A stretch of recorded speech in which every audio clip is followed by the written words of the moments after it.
Hello, good evening. Welcome to another stream for your home at 40k content. I know it's not a game. I'm sorry it's not a game. It's not a game because 10th edition is supremely close and the team just doesn't really want to play 9th right now. But it's cool because on a Tuesday we have Monday and Tuesday preview content from Games Workshop. So today we can talk about both the Adeptus Mechanicus and the Aeldari for their specific faction rules they've showcased so far. Obviously remembering that we've just seen a snippet. I don't know whether to be positive or negative about this today, right? I'm kind of lost a little bit right now. But we'll get more into that in just a moment. Thank you all for joining us on this fine Tuesday evening. We will be here this evening for a couple of hours at least. And how are we all doing? If you haven't already, please make sure you hit those magical buttons. Hit that thumbs up if you haven't already. Hit subscribe if you haven't already. Hit that bell notification icon if you have done that. If you have not done that already, it will notify you every single time we go live or drop a new video. Right.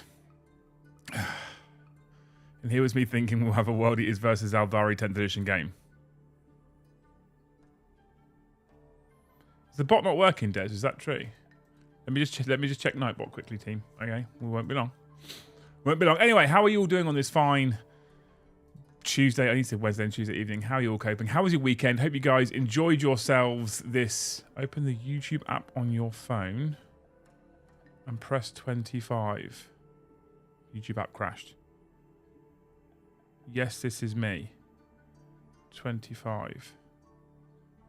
Okay, we're in. There we go. Allow. We're logged into Nightbot. Right, try again now. Oh, it's working. There you go. It's working straight away. Beautiful. Beautiful, beautiful, beautiful. How are we all doing? Have we all had a good weekend? I spent the weekend up in Element Games at Stockport. And on the Saturday, we did the Great Hall Gathering. Well, I guess it's kind of become an annual quiz. And then Sunday, we hung out for a day. We did a raffle. We had some fun. We rolled some dice. We talked to each other a lot. It was glorious. If you did turn up at the weekend, if you came to Great Hall Gathering, thank you so much. So much positive feedback. So many people enjoyed their time. Really, really love to see. Right? Really, really love to see. Cool. For the greater good. None of that chat round here. Right? Of course, if you want to support the channel, you can hit that like button like we said, or you can hit that subscribe button. Alternatively, you can do other things for us. If you're not already, you can choose to become a member all by yourself.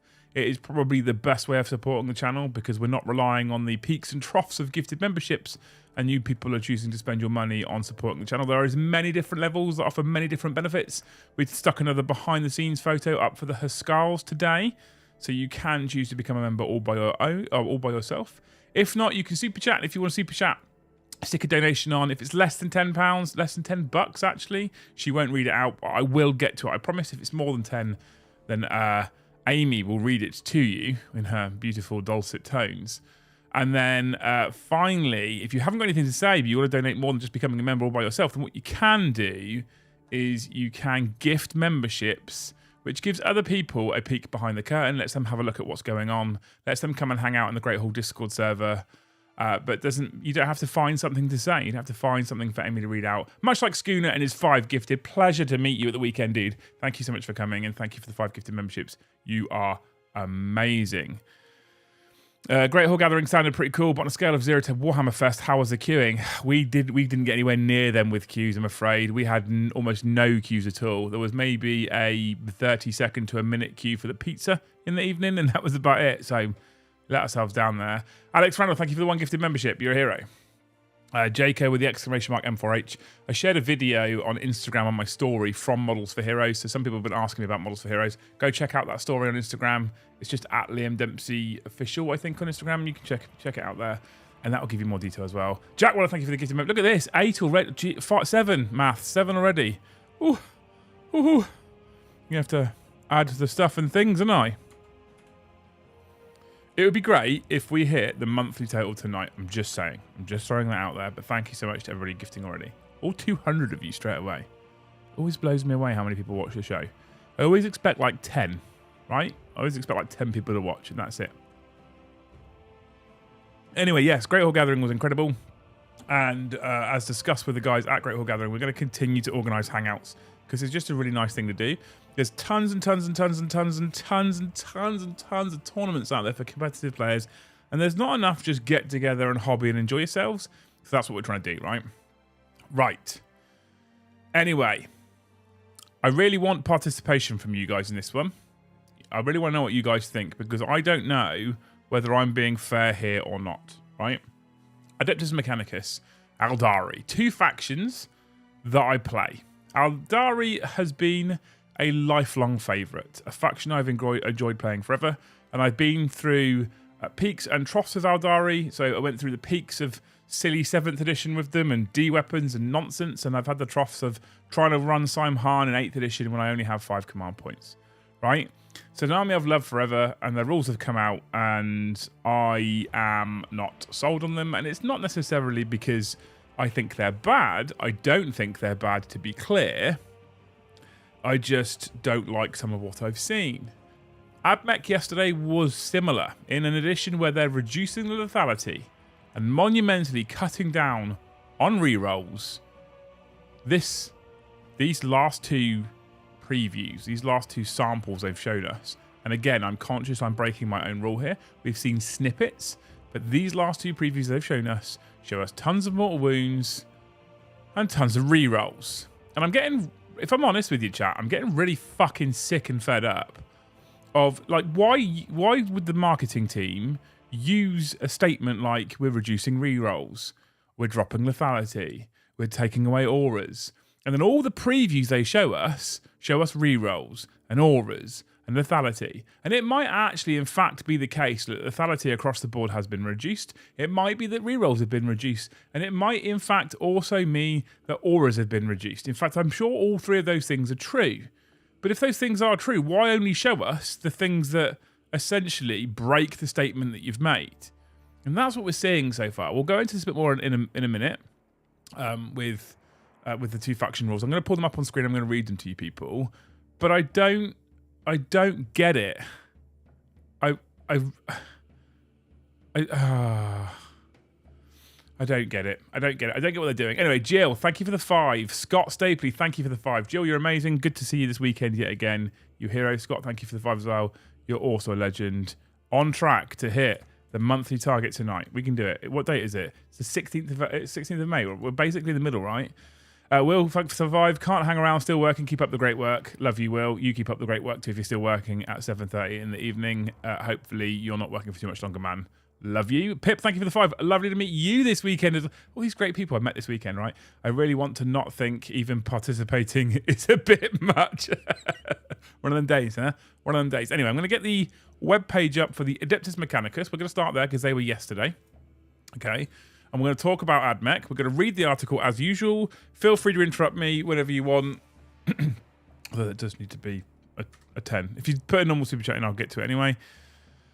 But bearing in mind what I've just said, bearing in mind their statements when they talked about the new edition and why they're bringing the new edition out and why they think it's required and why it's a hard reset and why we're indexing, okay? Because we're reducing lethality, we're reducing rerolls, we're reducing complexity, and we're reducing auras. Now, if I'm honest with you, the ignoring complexity thing, I actually still think that's something that they're doing. I still feel like the complexity is reduced. So in that regard, at least, I am monumentally positive right now. And I'm not excited to play these 2 factions, to be clear. I just feel like they break some of the rules that they're making. And I feel like I've tried to defend it a few times, and I've tried to say to people a few times, you've just seen the faction rule, and you've just seen the data sheet. So maybe don't worry about it too much. Maybe it's going to be better. And then they keep doing it to me. They keep showcasing shit that breaks their statement. In my opinion, anyway, again, I'm keen to see what you think. Kiedu, thank you for the 5. Gifted memberships, heroes. If you've all been gifted membership, exclamation mark Discord, get yourself in the Great Hall server. Right, let's screen share. So, faction focus, Adeptus Mechanicus. This came out yesterday. This is the new AdMech rules from yesterday. Okay.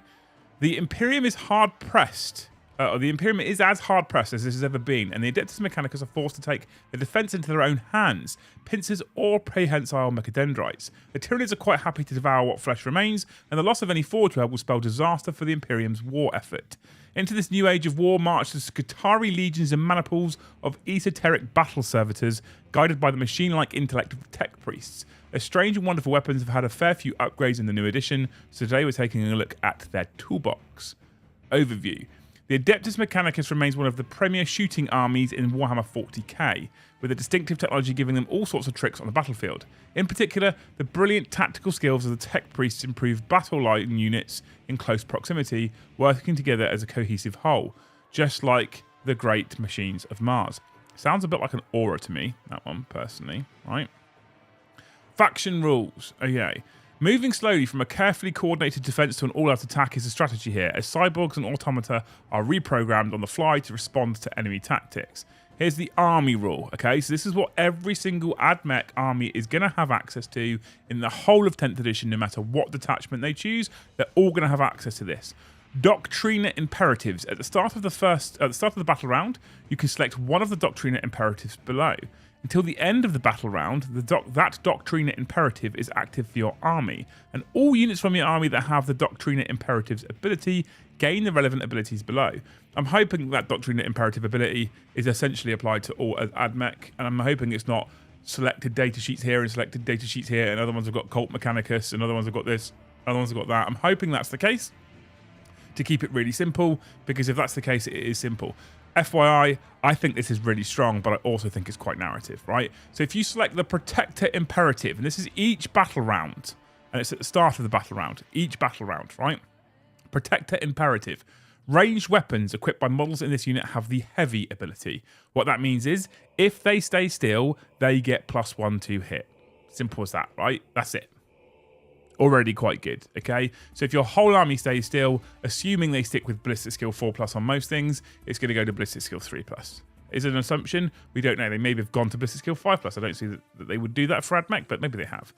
Each time a range attack targets this unit, if this unit is within, not wholly within your deployment zone, worsen the armor penetration characteristic of that attack by 1. Essentially, they get Armor of Contempt if one of their models is touching their own deployment zone. That's also pretty strong. However, instead of choosing the Protector Imperative, you can instead choose the Conqueror Imperative. Ranged weapons equipped by models in this unit have the Assault ability. So far, as I know, what they've shown us is Assault ability means you could advance and still fire, and hasn't yet showcased a penalty to that either. I don't think we still have the -1 to hit modifier if an assault weapon advances and shoots, which would be really nice. Each model of this unit makes a range attack. If the target of that attack is within your opponent's deployment zone, again, not wholly within, just within your opponent's deployment zone, improve the armor penetration characteristic of that attack by 1. So at the start of each battle round, you pick one of these two, Protector or Conqueror, and you get 2 benefits depending on which one you choose. One of them affects a weapon ability, one of them affects armor penetration either for you or for your opponent. I actually really like it. I think it's quite narrative. I think it's quite cool. I don't think it's too complicated. I don't think it's too strong. I think it is strong, though. I think it is strong, to be clear. Doctrina imperatives let you adapt to the enemy battle plan, either by shoring up your defenses early on or going for a knockout blow against a foe playing too safe. To further coax an entrenched opponent, this is where I think the AdMech rules may have got a bit silly, and I might be overreacting. I'm going to say it now. I might be overreacting. To further coax an entrenched opponent out of their comfort zone, rad cohort detachments turn their deadly radioactive weaponry against entire sectors of the battlefield. A heavy pre-battle rad bombardment is the perfect way to throw plans into disarray and deny backline objectives, as the fallout punishes anyone who thinks they'll be safe holding the fort. Now, one thing I will say about this is cool narrative.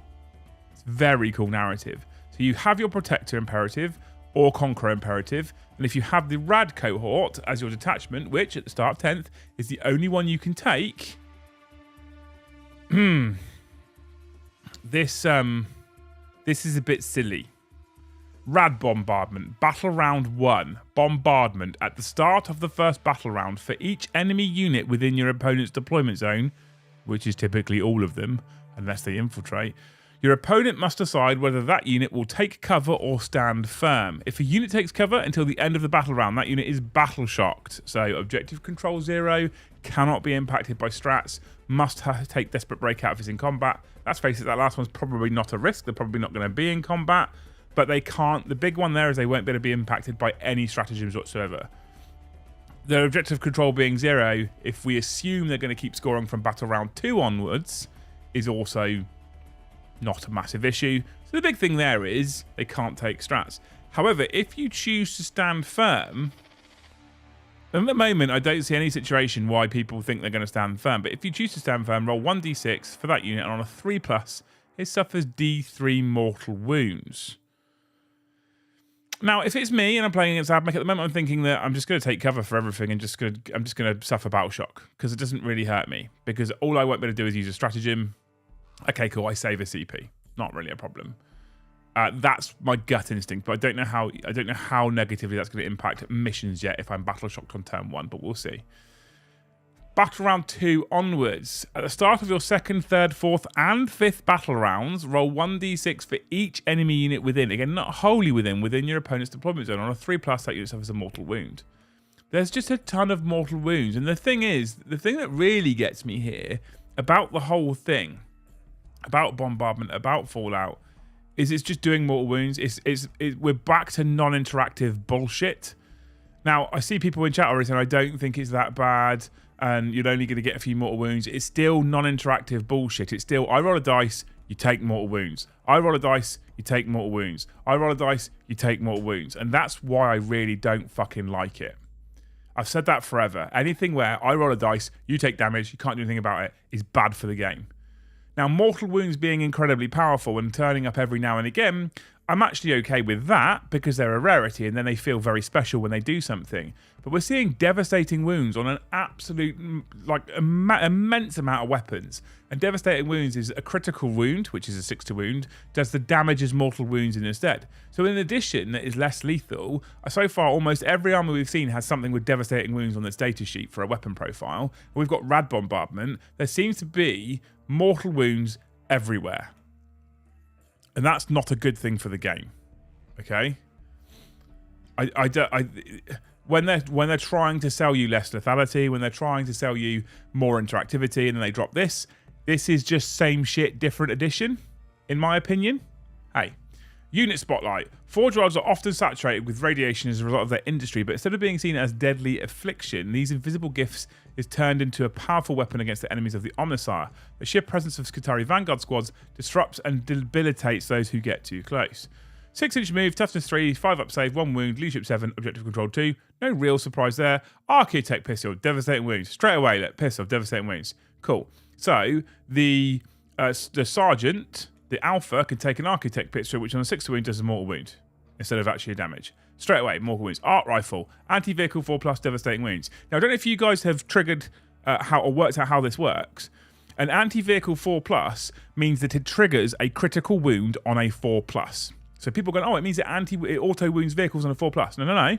What it actually has said in the previous article is it triggers a critical wound on a 4+. It's also giving it devastating wounds, which means its damage is done on a critical wound roll as mortal wounds instead, which means an arc rifle is a 30-inch rapid-fire weapon that if you stand still in Conqueror Doctrine or whatever they want to call it, you get +1 to hit, so you hit on 3s. At strength 8 -1 and 6s to wound actually isn't 6s to wound because unless it's 4+s to wound, just do mortal wounds. So if you're shooting at vehicles with an arc rifle, you're basically doing D3 mortal wounds a turn, non-interactive for your opponent, that's it, on a 4+ to wound. So strength 8 is almost pointless with it. Doesn't matter. Just doing 4+s to wound against vehicles. And that does mortal wounds. Cool. Sweet. Radium carbines, anti-infantry. Again, critical wounds on infantry on a 4+. So though they're only strength 3, they are 3 shots each and they auto-wound infantry on 4+s. That's nice, I guess. They have Doctrina Imperatives, as we would expect, because they are Skitarii. They have Rad Saturation Aura. Oh, another Aura. Oh, good. While an enemy unit is within 3 inches of this unit, subtract 1 from the objective control characteristic of models in that unit. So we're reducing auras, but we've got more auras. We're reducing lethality, but there's mortal wounds everywhere. Cool. Enhanced data tether, so you can pick either a data tether or omnispecs. Each time you select the bearer's unit as a target of a stratagem, roll a d6 and a 5+, you gain a CP. And range weapons equipped by models in this bearer's unit have the ignores cover ability. Nice, I guess, in an edition where AP is less. Ignoring cover is good. 6 up invulnerable save on the whole unit. Cool. That's not terrible in terms of narrative. I've always said that people like Death Guard are people that should probably keep auras because of the stench, and a radiation-based fallout being an aura also makes sense. Some basic Skitarii Vanguard, though. Cold tea. Oh my god. Cold tea. Lovely. As battle line squads, you can take twice as many Skitarii Vanguard and Rangers as other units in your army.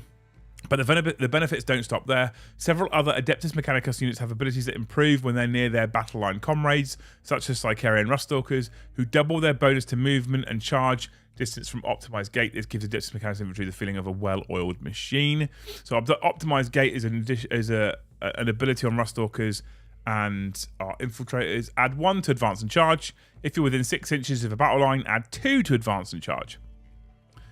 Oh, you have to be in range of something. It's almost like an aura. Okay. This synergy is the brainchild of the vaunted tech priests, and none have had quite as much impact in recent times as Belisarius Call. Putting aside his 10,000-year project to create the Primaris Space Marines, he's a phenomenal battlefield commander who can adapt to lead his phalanxes to victory. Now, he is an epic hero, so he should be impressive. Okay, so I'm not going to look at named characters and go, the army's busted. He should be impressive, right? Okay. So movement 6, toughness 8 for a character. Okay, but he's classified as a monster now. GW writing AdMech rules, so you want to stay in your deployment zone. Here's a ton of mortal wounds and we get extra AP against you, or for balance, you get forced out of your deployment zone. Cool, that's AP1 from you. It sounds a bit oppressive, doesn't it, James, at the moment, if we're honest? And I'm pretty sure we've seen something similar like this somewhere before. Anyway. So Belisarius Call, toughness 8, 2 up save, 10 wounds, leadership 6, objective control 3. His solar atomizer looks cool. Blast and melt of D3, I like it. Strength 14, AP -4, flat 3 damage. At least that hasn't got fucking devastating wounds. And it's a blast melt of D3. So if he's within 9 inches, it'll be D3 plus 3 damage. I quite like it. Blast, D3 attacks with blast means D3 plus 1 for every 5 models he's shooting at. That's cool. Arc Scourge, 4 attacks with his Arc Scourge. Anti-vehicle 4+ devastating wounds. So if he rolls a wound roll against a vehicle of a 4+, he just does a mortal wound. And it's extra attacks, so he always gets them, as we saw with the demons release. Okay, more devastating wounds, more ways of doing more mortal wounds.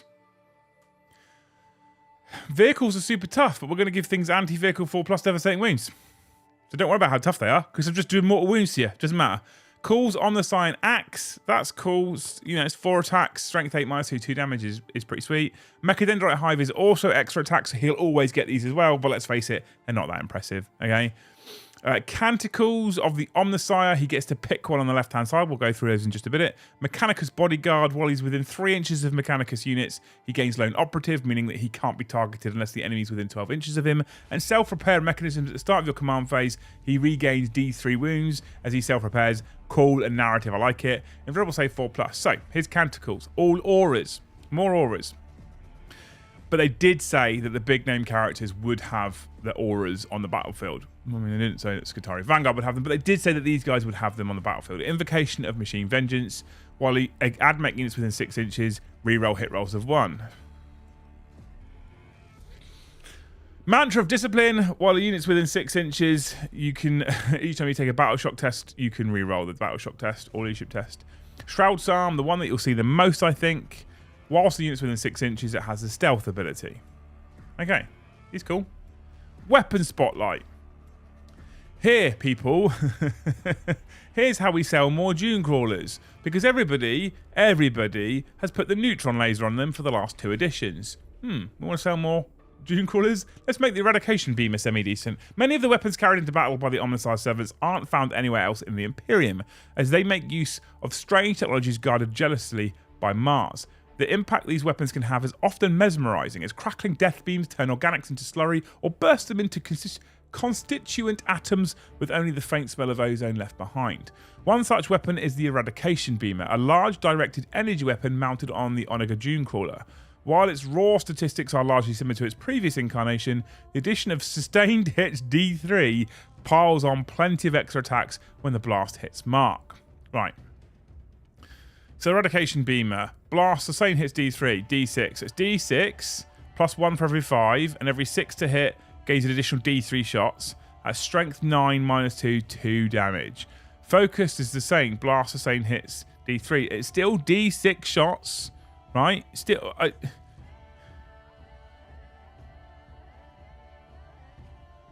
With the exception of the range, I don't understand why you'd ever take dissipated. Doesn't make sense. Weapon profile is just flat better. You get the same number of attacks. This should be D3. D3 sustained hits D3 blast, not D6 blast on both. D6, so every single 6 to hit gains additional D3 hits, and it's +1 for every 5 models you're shooting at, right? Business skill 4 plus strength 9, again, AP -3, 3 damage this time. Stratagem Spotlight. Stratagems further reinforce these deadly technologies, amping up the power of weapons and bombarding vulnerable objectives. In particular, 2 stratagems further enhance the Doctrine Imperatives army rule by granting powerful effects, only usable in one mode or the other. Hang on, wait a minute. You have noticed as well, team, right? You have noticed that Belisarius Call doesn't have the Doctrina Imperatives ability. So it looks like we're still going to have to fuck around remembering what does and what doesn't get Doctrina Imperatives. Joys. Anyway, Aggressor Imperative. One thing I do like about this is it requires you to be in a specific imperative for you to be able to use it, and I actually quite like that. So your charge phase, and you have to be in the Conqueror Imperative, where your weapons are assault weapons, and your opponent suffers an additional -1 AP if they're in their own deployment zone. You pick a Scutari unit from your army that advanced, and you can then advance and charge for 1 CP. That's really nice. My Ruststalkers will love that. Bulwark Imperative in your opponent's shooting phase, just after your enemy unit has selected its targets. You pick a Scutari unit, and you gain a 4+ invulnerable save, but you must have the Protector Imperative active for your army. Aggressive Imperative goes all in on headlong assault into enemy lines, following up a barrage from your assault weapons by charging full speed into close combat. Likewise, Bulwark Imperative shores up critical units' defenses even further, turning Vanguard and Rages into immovable objects, even as they lay down fusillades of disciplined fire. I'm not sure who thought that giving another 20-man brick of Rangers or Vanguard a 4+ invulnerable save, that whilst they're in the deployment zone also have heavy weapons for +1 to hit and get armor of contempt at the same time. I don't know who thought that was a good idea. Okay, the Doctrine Imperatives army rule keeps the feeling of an army cyber warriors influenced by their cult Mechanicus masters, but in a more simplified way than previous versions, explains Stu. Stu sounds like he's on crack from the Warhammer Design Studio. Previous incarnations of the Adeptus Mechanicus have felt quite complex, somewhat fitting for their mad genius rulers, but less good for us mere mortals playing them on the tabletop. It still represents the tech priest masters are augmenting and adapting their warriors' abilities, and units have been designed to work together to give a diverse combined arms feel to the forces of the machine god. My particular favourites are the Castellan robots, as they've kept their slightly clunky robot ways, which rely on nearby data smiths to reprogram them mid-battle. Honestly, chat, I don't hate some of the rules in there, but I don't love them, right? Like I said, we're reducing auras, and they showcase auras. We're reducing lethality, they've showcased loads of mortal wounds and devastating wounds. We're reducing complexity, but Call, who's the leader of the AdMech, doesn't get the Doctrina Imperative, and the Doctrina Imperative is the army rule. I'm only hoping that there isn't another rule, which is your machine god stuff for people like Call, because he's not showcased as having any other rule at all. So I'm only hoping it's just Doctrina Imperative, but then you have to remember which units have got it and which units haven't. Castellan robots, for example, probably won't have Doctrina Imperatives. Now, as a person who has an AdMech army, and as a person who has an AdMech army, let me get my juice. As a person who has an AdMech army that is absolutely full of Ruststalkers and Infiltrators, I think this army looks like it could be fun, and I think that my Ruststalker Infiltrator list could work with this. With assault weapons everywhere and advance and charge everywhere, I'm mildly more confident with them, and I actually don't think it is going to be as complicated as it was. Because a lot of what made AdMech sing together in the past was the inclusion of certain characters with aura bubbles and relics, etc., etc. I think most of that's going to have gone. So I am more excited to play with AdMech than I was before. I'm mildly concerned, however, that my opponent may find it slightly oppressive. But we'll see. We'll see. Right. They have a 5+ save. They'll die anyway until you put the 4+ invulnerable save on them, right? Where are the games and content? Are you guys chilling the content a bit? We're not chilling. The content's the same. Nervous Magic Up. The content hasn't gone down at all. Apart from Tuesdays, we've gone from games to analysing 10th edition rules for now until 10th edition comes out, just because no one really wants to watch 9th right now. we've had pretty comprehensive feedback that people are very quickly losing interest in 9th edition. So we're covering 10th anyway.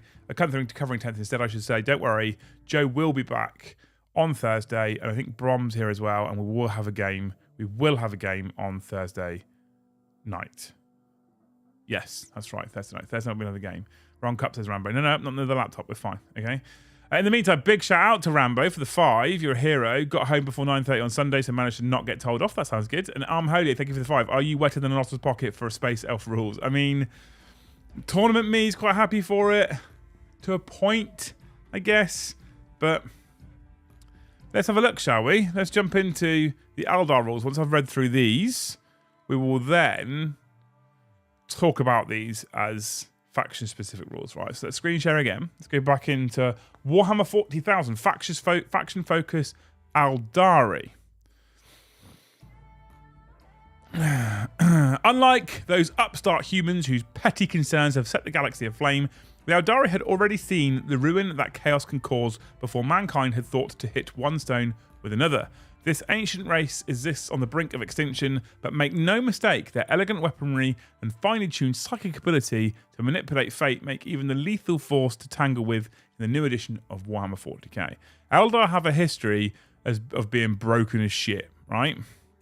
They just do. The Aeldari are a highly mobile army full of specialised units that can boost their already devastating powers by examining the skeins of destiny, discerning exactly where to place a surgical strike. They then nimbly retreat, their battle lines dodging reprisal like the tide retreating from the shore. Faction rules. Okay, in we go. In comes my little insert. Faction rule for Aeldari. Love it. Very narrative. Not as strong as before. I actually really like it. Okay, put that out there before we go any further. With forces composed of elite aspect warriors and guardian hosts pulled from the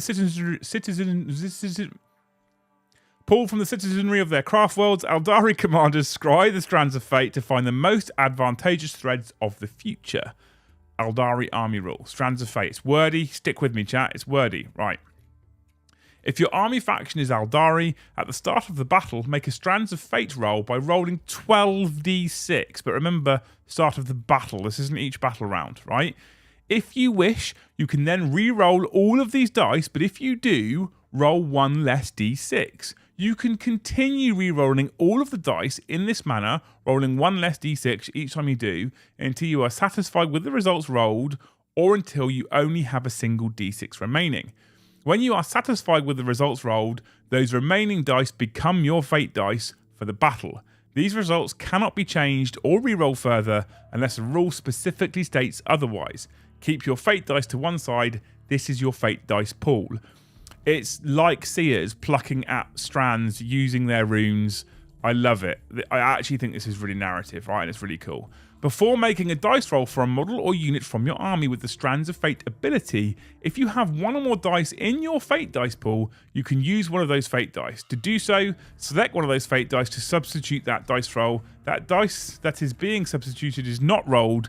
Instead, the value of the selected fate dice is used as if it had been rolled. This counts as an unmodified dice roll of that value for all rules purposes. Each fate dice can only be used in this way once, and after using a fate dice, remove it from your fate dice pool and roll all remaining dice that are part of that dice roll, if any. You can use fate dice for any of the following types of dice roll: advance, battle shock, charge, damage, hit, saving throw, wound. Okay? I love it.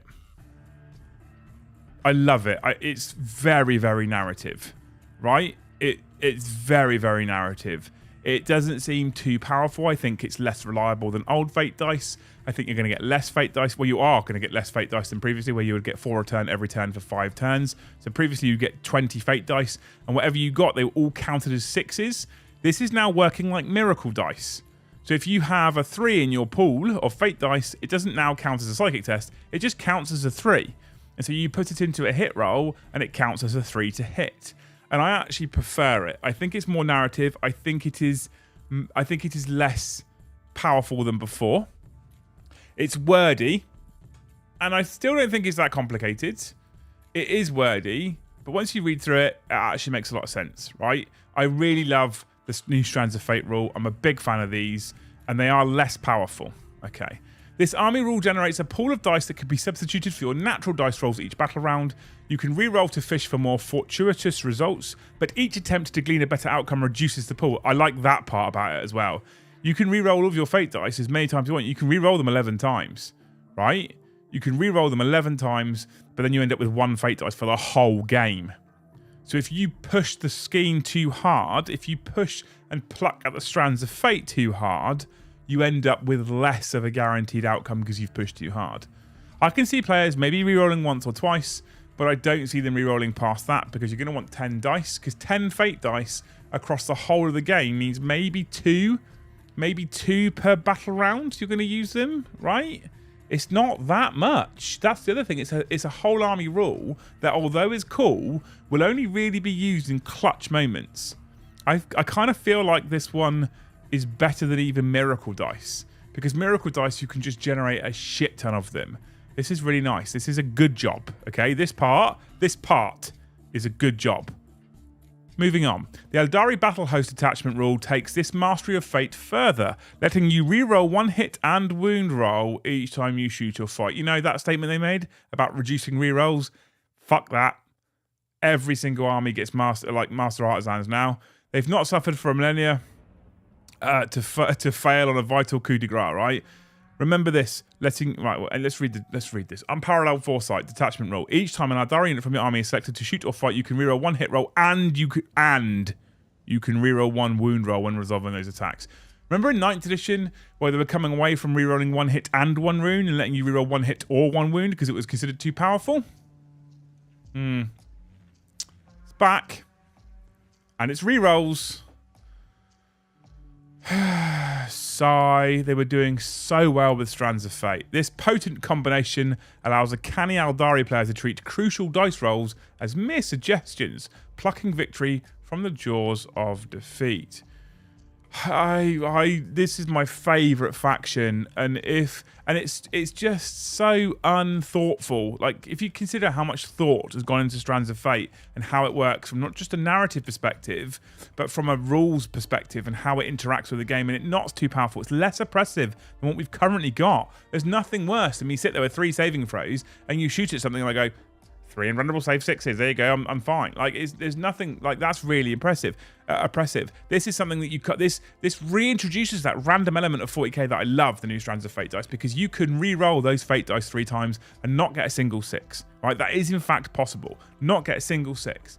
Whereas before, they all just counted as 6s all the time. You used the wounds on things like Wraith Cannons in the past, and you just got D3 more. You just got mortal wounds in addition as well. So I massively love the new Fate dice roll from a narrative perspective.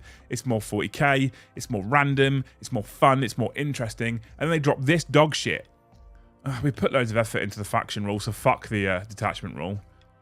You can reroll a win, you can reroll a hit roll. Oh, brilliant. Honestly... This is now going to make me want to play Eldar in the index version less than I originally wanted to, because I'm going to want to wait for the codex now to find a detachment rule. Just give me fucking rerolls. It's not interesting. It's not fun. It's not even that narrative. It's just a bit shit. Anyway, let's move on. Unit Spotlight. When Farseers stand with their troops on the field, they can bring more acute powers to bear, enveloping whole units of enemy in coruscating eldritch storms. 7-inch move, very Eldar. Toughness 3 as always, 6+ save, wounds 4, 6+ leadership, objective control 1, and he has a 4+ invulnerable save. So in that regard, it's not that different, but he's 4 wounds. It's not very high, okay? So his range weapons, well, he's got Eldritch Storm, which is a psychic blast of 24 inches, D6 attacks +1 for every 5 models he's shooting at, so it's D6 +1 because it's blast. Ballistic skill 3+, strength 6, AP -2, D3 damage. Sounds good. Like it. That's cool. That's Eldritch Storm. That's his psychic attacking power. I'm a fan of it, right? Shuriken Pistol. This made me laugh, chat, as well, and I'm sure it'll make Space Marine players fucking rage. But Shuriken Pistol, Shuriken weapons in general, the basic weapons of the Aeldari. Assault weapon, so he can advance and shoot without taking any modifiers, it seems. 12-inch range is a pistol. Attacks 1, ballistic skill 2+ because he's a Farseer. Strength 4, AP -1. Shuriken kept AP -1. 1 damage, and then the Singing Spear is strength 9, AP nothing, 3 damage. assault psychic. It's a psychic weapon apparently, the Singing Spear. It's also a psychic weapon in the melee weapons options, as is the Witchblade. Both of them are 2 attacks, both of them weapon skill 2, both of them strength 3. The Singing Spear is 3 damage and the Witchblade is 2 damage, but the Witchblade has anti-infantry 2+, which means that if the Farseer is fighting a Space Marine, he's going to wound him on a 2+, which is so much better than it currently is, where it's just auto wounds everything on a 2+. This is better, because there's other things that Farseers shouldn't have been wounding on a 2+. I don't believe a Farseer should have ever wounded a Carnifex on a 2+. Anyway. He's a core leader, which means he can join units. He has a Strands of Fate ability, and he's got 2 other psychic abilities. And it doesn't say anything about whether you can do one or both, so I'm going to assume you can do both, okay?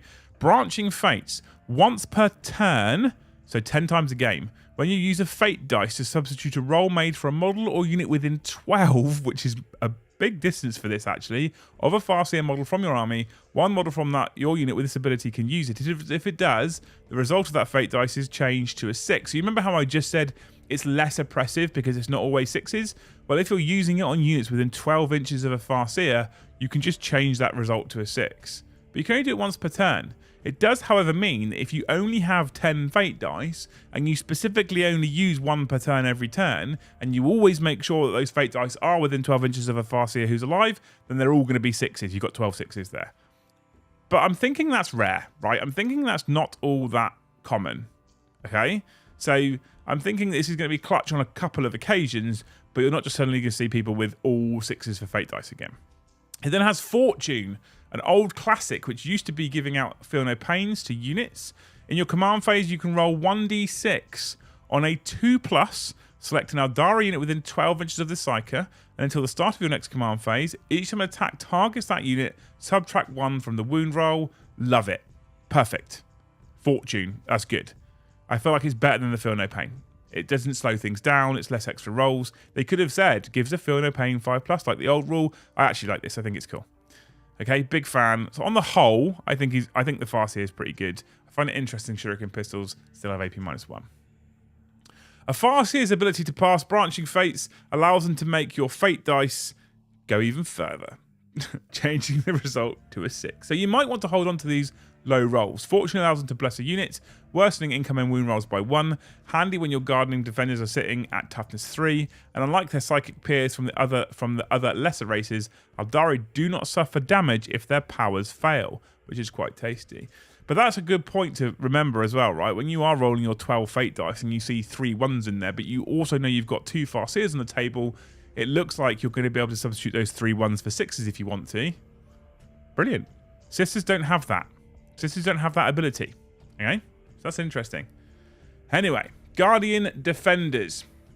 So we have a profile for the Defender and a profile for the heavy weapon platform. Difference is, weapon platform's got 2 wounds and objective control 0. Can I get some more rerolls with my rerolls? At least the army rule has diminishing returns and the branching fates is a fun narrative interaction. But the permanent hit/wound reroll is a feels bad. Icewin, I completely agree with you. This is what I'm saying. I think they absolutely knocked it out of the park with the Strands of Fate dice and how they interact with Farseers. I think that's brilliant. I think that's really, really good. I cannot praise them enough for that.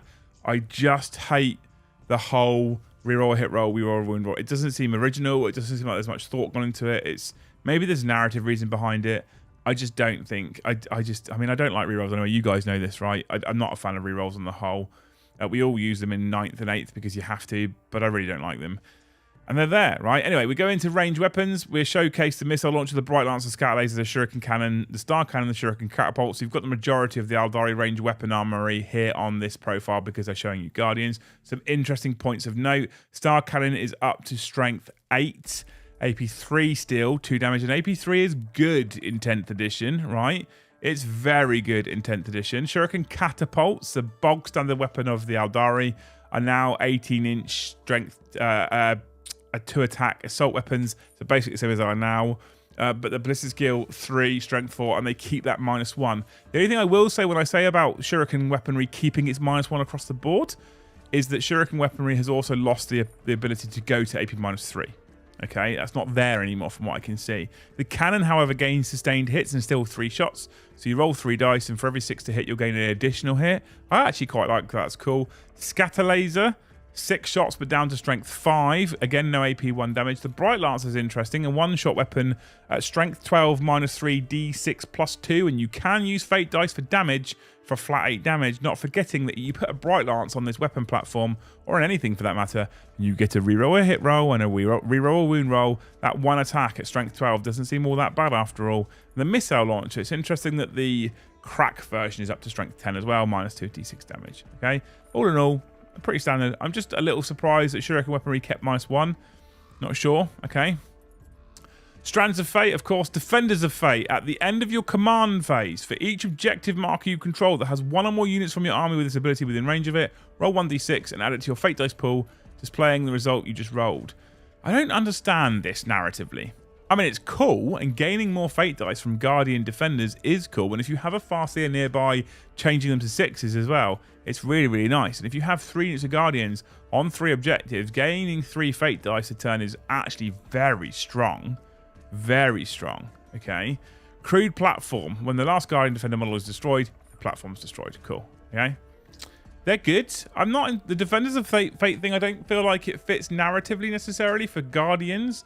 Because let's face it, Guardians are just normal, like, humans. Well, not humans, are they? They're just normal citizens. Not entirely sure they should generate Fate dice. But hey, sure there's a reason for it. Even these militia are skilled warriors whose experience outstrips that of lesser races. Guardian defending units fight with deadly shuriken catapults and heavy weapon platforms equipped with choice of specialized armaments. These Defenders of Fate rage against the darkness of the galaxy, generating new Fate dice for each objective they hold, providing a versatile backbone for an Eldari army otherwise made up of far more specialized units. Not sure. Not sure that one. I don't know about that Defenders of Fate ability. I mean, I like it. It suddenly, like, to be clear, it suddenly makes me want to chuck a couple of units of Guardians into my army, which I haven't really wanted to do in the past. Now I want to do that. Like, my previous Aeldari armies, as you have all seen, contain 0 Guardian Defenders, and now I kind of want some Guardian Defenders because of that. So that's cool, right? Weapon. I mean, if that's the intent, is to get them on the table more often. And they're basic troops. What I do like, at least, is they are a basic troops choice who don't just have sticky objectives, which we've seen a lot so far as well, which is cool. Okay, okay. So I like that, at least. Like, I like the fact that it's something different to. They can leave an objective and still hold it. Weapon spotlight. Few weapons in the Aeldari's eclectic arsenal are as iconic or as feared as the prism cannon, a sophisticated firing array focusing a laser. AdMech, take a ton of mortal wounds and suffer as you even look at your own deployment zone. Eldar, Puckett, just roll like 12 dice and keep some for later. Thematic, yes, maybe not as balanced at first glance. Well, I was going to go on to this, James, in a moment as well. But yes, when you look at them side by side, it's interesting, right? Anyway, focuses a laser through a crystal prism to amplify shots into thin beams of light to lance through tanks or saturated pulses of energy that annihilate infantry. Multiple fire prisms can combine linked fire to chain beams of light from one prism to another to ensure their prey cannot escape. Double star. Remember the double star, okay? So we've got dispersed pulse blast, again blast, so you know the standard +1 shot for every 5 miles on the target unit. It's 2d6 attacks +1 for every 5. So if you're shooting a unit of 10 models, 2d6 +2, right? This is skill 3 plus strength 6 -1 2 damage. Really nice profile. Really like that profile. That's cool. Focused lances, S, linked fire, 60-inch range, attacks 2. This is skill 3 plus strength 18, AP -4, flat 6. Damage. Okay. When selecting targets with weapon, you can measure range and determine visibility from another friendly fire prism, a model that is visible to the bearer. So you don't have to shoot from something, or you don't have to shoot at something this one can see. You can pick another one. I'm going to go drop all the way down to those 2 stars straight away. I've had a long time to study trigonometry, and don't even ask about snooker game. Okay, it wasn't anything important. I was wondering if it would restrict, if you're using the linked fire ability, how many shots you get. It seems that's not the case. So 2 fire prisms on the table. You can shoot both through one of them and have 4 attacks. It's simpler. It's easier. You don't need a stratagem. I like it. All right. But considering I'm a person who really likes fire prisms, this is really, really cool. And I do have 3. Stratagem spotlight. Opponents of the Aeldari find their mercurial and elusive. There we go. And plans are sure to fail as these unpredictable skirmishers feign retreats and mask their presence. Fire and Fade is back, team.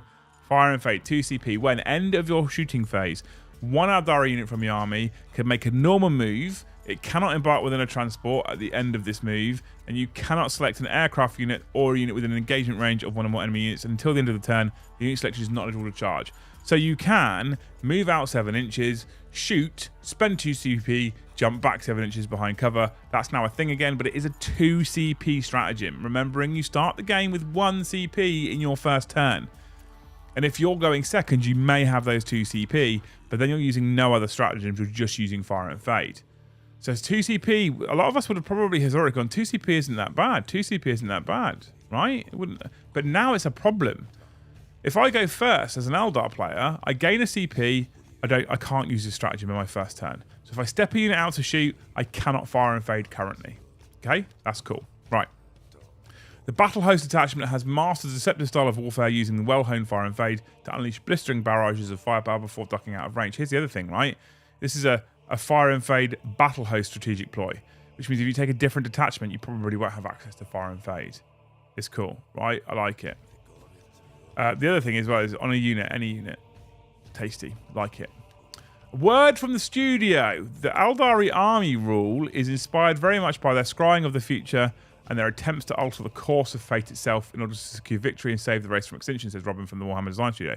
Rolling your fate dice at the start of the game is reminiscent of casting the runes, and using them to manipulate the most crucial moments of battle to your advantage feels very Aeldari. I agree with him on that one. Robin's nailed that. Their battle host attachment is filled with tricks. No one said they ever fought fairly. The data sheets are, as you might expect, fast, hard-hitting, and highly specialised. Every unit has a particular role to fulfill, and in the hands of a skilled player, these different units can work together to take apart enemy armies, but their warriors are also rather fragile. Should the foe get to grips with the Aeldari, they do not last long. Always kind of been the case, right? Oh, Gav Vorp's The Path series. Very good series of books, by the way. If you get a chance to read them, read them. Knocking a deadly las cannon back down to a room of a 3+ never gets old. That's the fast series, I believe. Anyway, there we go. So that is the Aeldari faction focus. Both armies I play. I mean, I play a lot of armies anyway, to be fair. Both armies I play. That's Aeldari. What do we think, team? I want to know what you guys think. I've kind of given you my opinions as I've gone through. Let me know what you guys think. In the meantime, James Hobbs, thank you for the poo. Dave B, thank you for the 2. Big shout out to Cass, won his first game at Great Hall Gathering. Legend, well done, Cass. Stick Monkey, thank you for the 5. Nailed it. Not related to these rules, but everyone should know that Jill takes tactical advice from Brom. Bold move there, Jill. GHG was amazing on Sunday. Everyone was brilliant. Thank you for coming and hanging out. Sean, you're a hero. It was good to see you again, buddy. Dats and Death, thank you for the 5. Eldar have a history of being broken as shit. I thought you were reading from the Warcraft page for a second there. No. I mean, they do though, right? It is a thing. Bonsai Kitty Gaming, thank you for the 2. What faction focus did not have rerolls or mortal wounds? I don't know. I'm not sure. Boris, thank you for the 2. C in Grace is not silent. It's an overcorrection. Oh. Is that true? I have no idea. And then here's Horus, there's Horus, everywhere's Horus. Thank you for the 2. Linked Fire and Fire and Fade combo looks very strong. I mean, you can do it. We don't know how far a Fire Prism can move, but assuming it's a skim tank, it's only 10 to 12 inches, right? It's popping your Linked Fire Prism out. Right.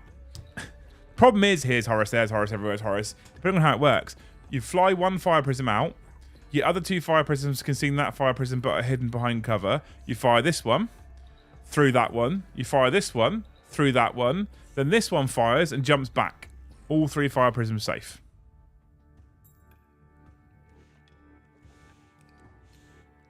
Right? And no worries about Eldar. I'm assuming all armies get reroll hit and or a reroll wound at this point. I mean, I think the biggest problem I have with it is simply the fact that they said reducing lethality, reducing rerolls, reducing auras, and they showcase a lot of them. And of course they're going to showcase a lot of them. There's only so many rules they can invent for the game. So unless they were to give everyone the same rules and say, hey, you've all got the same rules, we're just going to word them something different, which I'm against anyway, I don't know how they would have got around this problem. They needed to have rerolls in, they needed to have auras in, they needed to have things that are lethal. I feel like at the moment there's a lot of them. And again, I keep banging it in my own head, right? We are showcased a snippet of what this army has to offer. And they showcase some things that do devastating wounds and some things that have auras and some things that have rerolls. But let's think about how many data sheets exist in both the Adeptus Mechanicus and the Aeldari book. There is a lot of data sheets.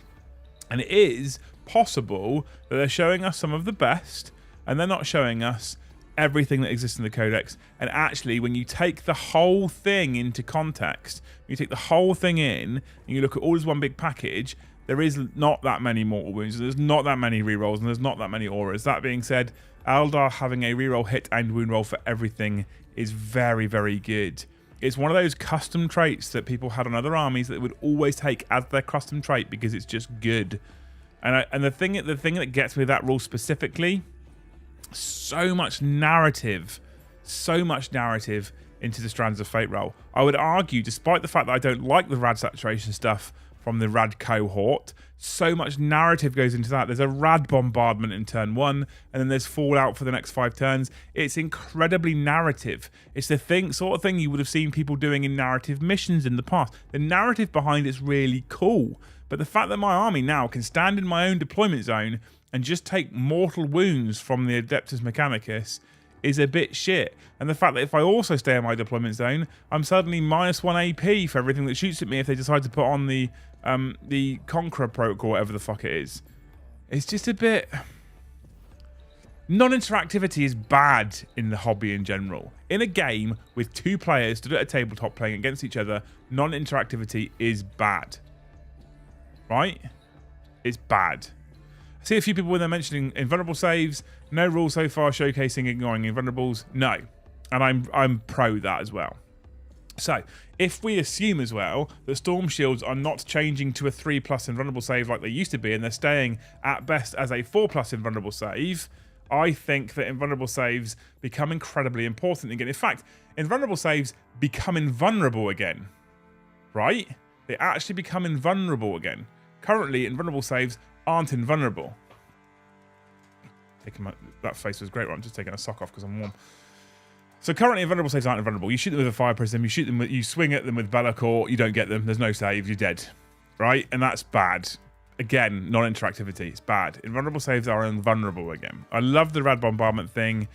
We will just give your whole army leukemia, praise the machine god. It's a bit...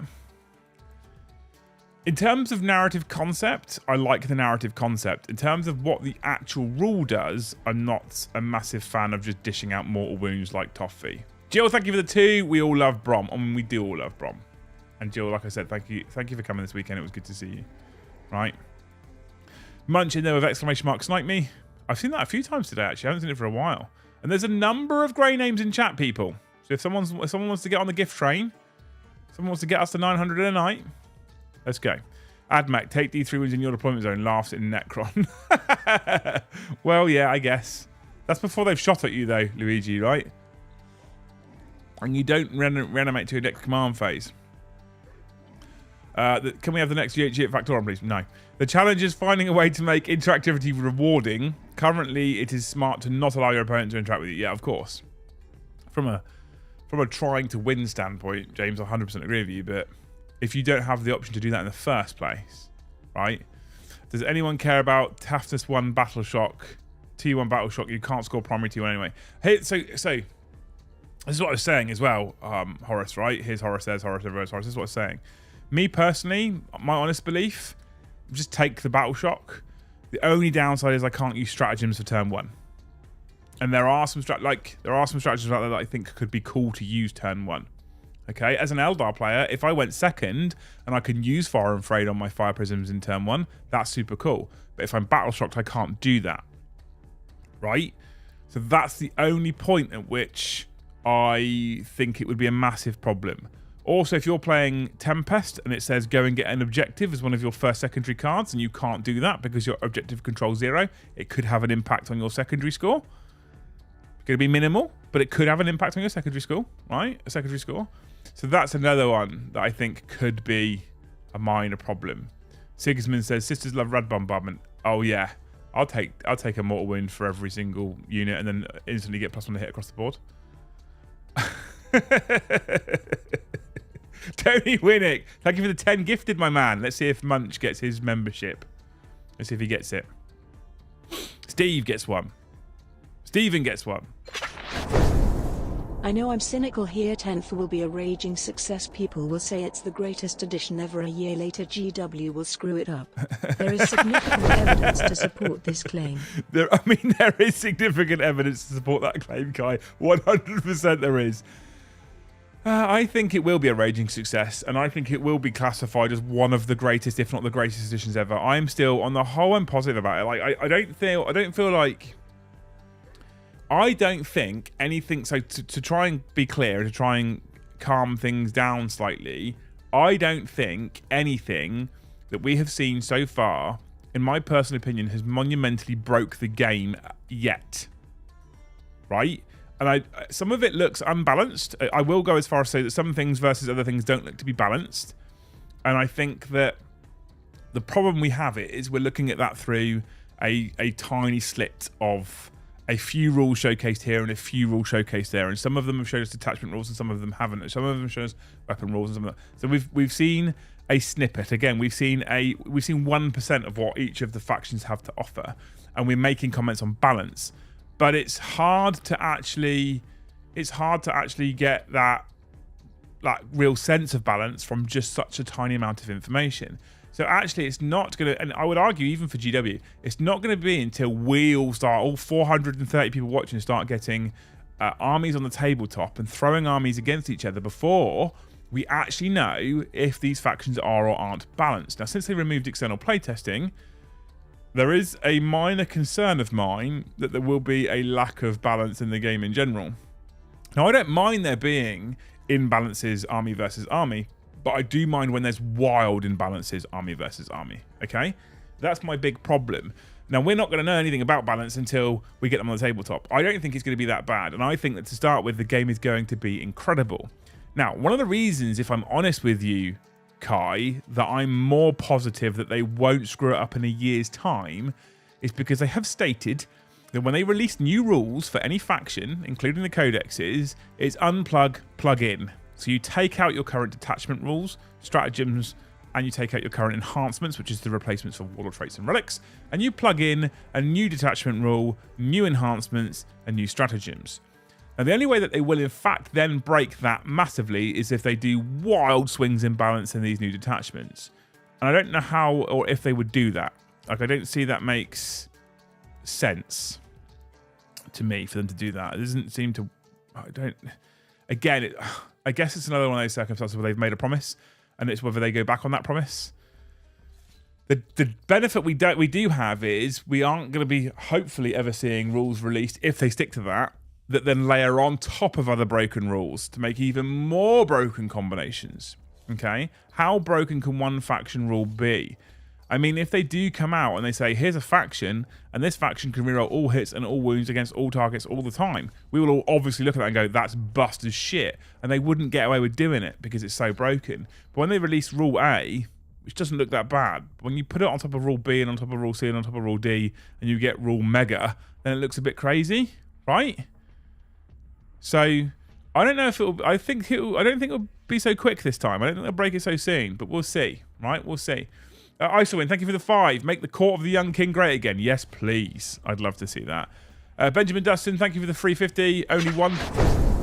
Okay, 2 years time then. I mean, yeah, maybe. Right, maybe.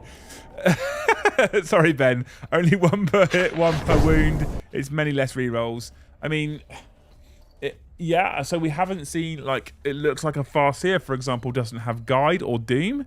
So there's no more reroll all hits, reroll all wounds, which is positive. But every army having a hit or a hit and a win roll is really strong still. But you're right, it is probably less rerolls. It's still good. Rambo, where's the cup? I've told you, I've already answered this fucking question. I haven't got my laptop out, so I don't need my sippy cup. All right? It's in the car. You'll see it on Thursday. My sippy cup for Liam and Joe show. Don't you worry. Tony with 10. Tony with 10 more. What a hero. Have I added your other 10 yet, Tony? I noticed Munch didn't get one and he exclamation mark sniped me for before. I wonder if he's trolling. I wonder if he actually can't receive one and he's just going to keep exclamation sniping me every single time. If you are, Munch, you're doing the Emperor's work. Thanks, mate. We have to add the 20. That means we are 41 away from 900 tonight. Let's hit that 900 mark. Come on, Pete. You can do it. It'll be nice. I like 9th because of the depth and amount of choice. I mean, depth is definitely something you could explain ninth with right now. Right? You could use the word depth. 100% you could use the word depth.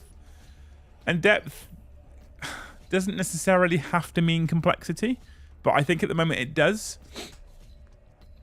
And complexity doesn't even need to, like, complexity is a word that I'm probably overusing, if I'm honest with you all, because I think that we all use this word frequently in a negative kind of inclination when we talk about the rules right now, right? We all say complexity, complexity, complexity, but we say it in a bad way, right? We say it in a terrible way.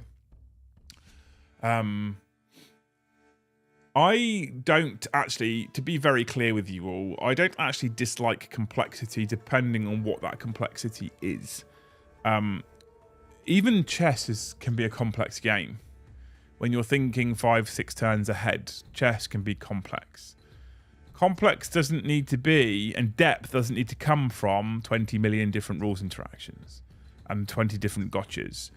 Complex doesn't need to be 6 pages of stratagems and a codex. Okay, so there's a ton of different ways you could introduce complexity into the game in general without it needing to be rules layered upon rules, layered upon rules, layered upon rules, right? You don't need all of that. It's not something you ever need. And so, I like depth. I'm with you, wee man. I like depth. I like choices. And I now think, if I'm honest with you, that this depth is going to come from even as early as the detachment selection step. So you pick your faction. Once your codex is out, depth is going to come from the codexes, right? The codex comes out and you go, cool, I've got 3, 6, 8, 10. I don't know how many they're going to be. Detachments. Have they said it? Has anyone seen them say how many detachments is in each individual codex? Right? I think once you've got that and you go, well, actually, I want to use demon engines, or I want to use aspect warriors, or I want to use jet bikes, or I want to use assault marines, or I want to use rust stalkers, or whatever it might be, or I want to use sacrosants. And then you look at the detachment rules and go, well, so which one's going to lean more into the type of units that I want to use and the type of weapons that I want to field? And oh, actually, that one looks like the army rules going to be quite good for me. But what do the stratagems work like with my? I think that's where some of your depth's going to come from. And I like the fact that you're going to be able to field multiple different types of detachment too. So even as a single player, your choices of what you're running, because you can pick whichever data sheets you want, your choices of what you're running at the list building stage means that, oh, I'm playing this detachment, I'm playing detachment A today, and tomorrow I can use the same units and I can run detachment B, and then the next day I can run detachment C. And it's not the fact that, oh, okay, so I'm Imperial Fists, so I've got this rule. Or I'm Simhan, so I've got this rule. So I think there is going to be depth. I think that depth still exists personally. Still very positive for it. But what we're not seeing is that depth in layered upon layered upon layered upon layered rules. We're seeing that depth in segregated rules that work differently together. Right? Chess is staggeringly complex with such a simple set of rules. 100% agree with you. Right, Dan, thank you for the 2. You legend. Won't it help balance that points will be online? 100% it will, yeah? Yeah, absolutely. Points being online is a great choice. Not putting them in codexes is a great choice in my personal opinion, right? Steve Burton, thank you for the 1. Gifted membership. You're a hero. You also missed Munch, though. He is ducking and diving. He is a sniper's nightmare right now. Leaks, thank you for the 2. O2, do you think Black Templars will get Vows and Relics in 10th? I hope so. I hope. As a man who has Black Templars currently at Siege Studios being painted, I really hope they get Vows. But again, Black Templar, right? They had their Vows and Passions, which incredibly narrative, but typically meant that people picked the same one every time. Okay? And that was a problem, to be fair, right? So I think that if they do Vows right, you maybe have the choice of 3 before the game begins, and each one of them offers... Because if you look at AdMech, okay, let's look at AdMech and the imperatives, okay? The Conqueror imperative and the other one, whatever it's called, right? It's... I don't think there's an auto-take. Chat's maybe going to scream at me right now, but I don't think there's an auto-take. It could be argued that you can set a gun line at the back of your board and just go for the shooty imperative and just sit there going, well, I'm fucking armor of contempt across the board, and I'm heavy, so I'm +1 to hit everywhere. But I also love the idea of running tons of Rustalkers and Infiltrators at the enemy. Like, I think that's really cool. So I don't think there's an order take. And if they do it right with the Black Templars, they'll give you 2 or 3 vows, each of which have a negative or a passion of some sort, because I kind of like the fact that there is a downside to it, right? If they do that right, it could be really, really cool. And I'm a big fan of it. If they go, hey, one of yours is 5+ invulnerable save and mini transhuman everywhere, people will just take that one. You just make the Templars vows their army rule instead of Oath of Moment and remove the passion. Just benefits. You could. I like the downside to it though, if I'm honest with you. Ben, thank you for another 350. Cool doesn't have Mars as a keyword, which I love. Does he not? I mean, I think he should never have had Mars as a keyword personally. I have a reason to get him and paint him now. Sorry. I have a reason to get him and get Joe to paint him now. If he doesn't have the Mars keyword. I'm looking right now, chat. We're looking. Belisarius, cool. Epic hero. Monster tech priest. Character. Belisarius, cool. Faction keyword, Adeptus Mechanicus. You're right. He doesn't seem to have the Mars keyword. Interesting. That is cool. Big fan. Big fan of that.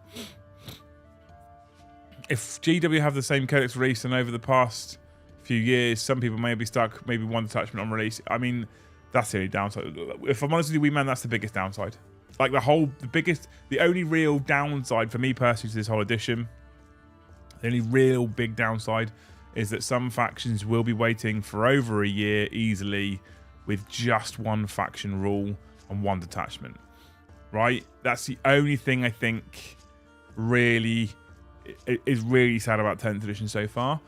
Equally, like, especially if you consider some factions have waited right at the end of the 9th to get their codexes, and now they're going to get reset and they're going to have to wait ages. That's the downside for me.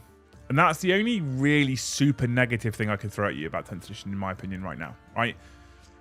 To be honest, trying to learn 9th has not been easy, says Matt. No, absolutely. I can believe that, mate. I can 100% believe it's not been easy. 9th isn't complex, but it is far too granular unnecessarily. So too many layered rules, etc. Chess is incredibly complex. 1900 ELO, and I'm no way competitive. I don't know what that means. I don't know what 1900 ELO means. Guys, is it impressive? Let's say it's impressive, right? Eddie would select the extra AP-1 option and never leave his deployment zone. I mean, yes, absolutely. At least with guard, our orders are super flexible. The guard orders are really cool. But this is the thing, right? Miracle dice is cool. Guard orders are cool. I actually kind of like the Conquer Imperative, etc. I think that's cool. Fate dice are cool. There's not a lot that I've seen so far that I hate or don't like even. There's not much at all. Honestly, I think on the whole they're pretty good. I'm just disappointed with things like reroll a hit roll, reroll a win roll. You were doing so well narratively, GW. The rule was really, really good, right? None of your business says, not sure factions will be waiting. I suspect White Dwarf will be getting lots of detachment rules to make it relevant again. That'd be interesting. I don't know how I feel about that, though, none of your business. That you have to buy a White Dwarf to get a faction rule. How many Black Templars Land Raiders are you getting? Thank you for the 2. Here's Horror says. Horror everywhere Horace. I reckon 2. I like the symmetry of 2. But it depends, because I always forget with Loyalist Land Raiders there's 3 variants, right? And I need to have at least 1 Land Raider Crusader. But I also need at least 1 Land Raider Redeemer. But I can't also not have a proper Land Raider. It's going to be hard, this one. It's going to be a hard one to answer. I mean, the ultimate answer is 9, right? 3 of each. In time. I hope genuinely World Eaters get a first codex. Me too. I don't think they will, but me too. Haven't they done a roadmap somewhere? When's Orcs dropping? Big shout out to Don. That Squiggle Army is cool as hell. I saw that. That was cool. And the first one, he just played nothing but Gretchen as well, right? Which is amazing. Let's refresh the Eldar one at the bottom and see, because I looked at it when it came out today. Death Guard up next. Ooh, that'd be interesting. Death Guard's an army that I feel like they didn't quite get right in 9th. Like, I feel like it didn't have the depth or flavour that it needed, and it was just unnecessarily tough, but didn't really do anything interesting or fun. So I'll be interested to see what they do with Death Guard in 10th. My favourite army is Harlequin, says Ben. Oh. Now, we don't know if they're going to get their own index or not, right? So it might be that this is the Eldar index and Harlequins have a separate index. Because 8th edition, they were separate books. But 9th edition, they combine them. But if you can do pure Harlequins and get access to the same fate dice, I mean, that's kind of cool. Right, Ben? That'd be alright. Also, if you get access to the real hit roll win roll, like if you get access to that detachment and army rule, and you can run pure Harlequins, surely you'll be happy, right? There has been a roadmap. Yeah, I thought there has. Death Guard, I hope they get fluffy, cool, pukey rules, contamination for all. Again, one of the rare occasions where I actually think things like auras for Death Guard make sense if they spread the contamination, right? Watch Death Guard get the first ever instance of reroll saves. Marines Nids first, Necrons AdMechs in winter, spring is Dark Angels, Orcs, Custodians, Tau, and CSM. Ugh. So my main army, which is Eldar, and my probably second main army, which is World Eaters, I'm stuck with single detachments for a long, long, long time. Although I put a I put a behind the scenes post up for our Haskell tiers today. If you've been gifted a membership and you think you enjoy the content, you might want to consider upgrading your membership. Jarls will give you access to a Jarl only giveaway, which needs to go live tomorrow, I think. And that's a combat patrol box of your choice. And then Haskell tier gets you access to behind the scenes content. And I posted another picture, behind the scenes picture there. I'll be honest with you, I'll hold my hands up. I've been really, really, really bad at posting behind the scenes content. So I'm trying to do it more often. And I posted a picture behind the scenes today of an army that I'm thinking about doing for 10th edition. Okay. Hold my hands up. 8th edition and 9th edition, I have been fucking terrible at sticking to an army and building an army and getting a single army on the tabletop. Right? I haven't done it in 2 editions. 7th edition was the last time I actually managed to get a whole army to the tabletop, and it was Eldar. And it was Simhan, and I've got rid of them now. Which means I now don't own a single army that I've fully painted all by myself. Okay? It's on me. That's a me thing. So I have a full army here in the house, in the studio. And I'm not going to make a promise to say I'm not going to buy any more plastic, because I will. However, I am going to try and stick to building and painting one army in 10th edition until it's at a playable standard. That does not include my Angels of Death army, which is for Heresy. And it also doesn't include Knights, only because Knights don't really count because there's so few models. Okay? But in terms of actual armies that include more than just big models, one army only. And history says I'm not going to do this, right? My past dictates that this is going to be an impossibility for me. But I'm going to try. And the army that I've selected, I look at the roadmap that Slam Sector put up there. It's also not on that roadmap.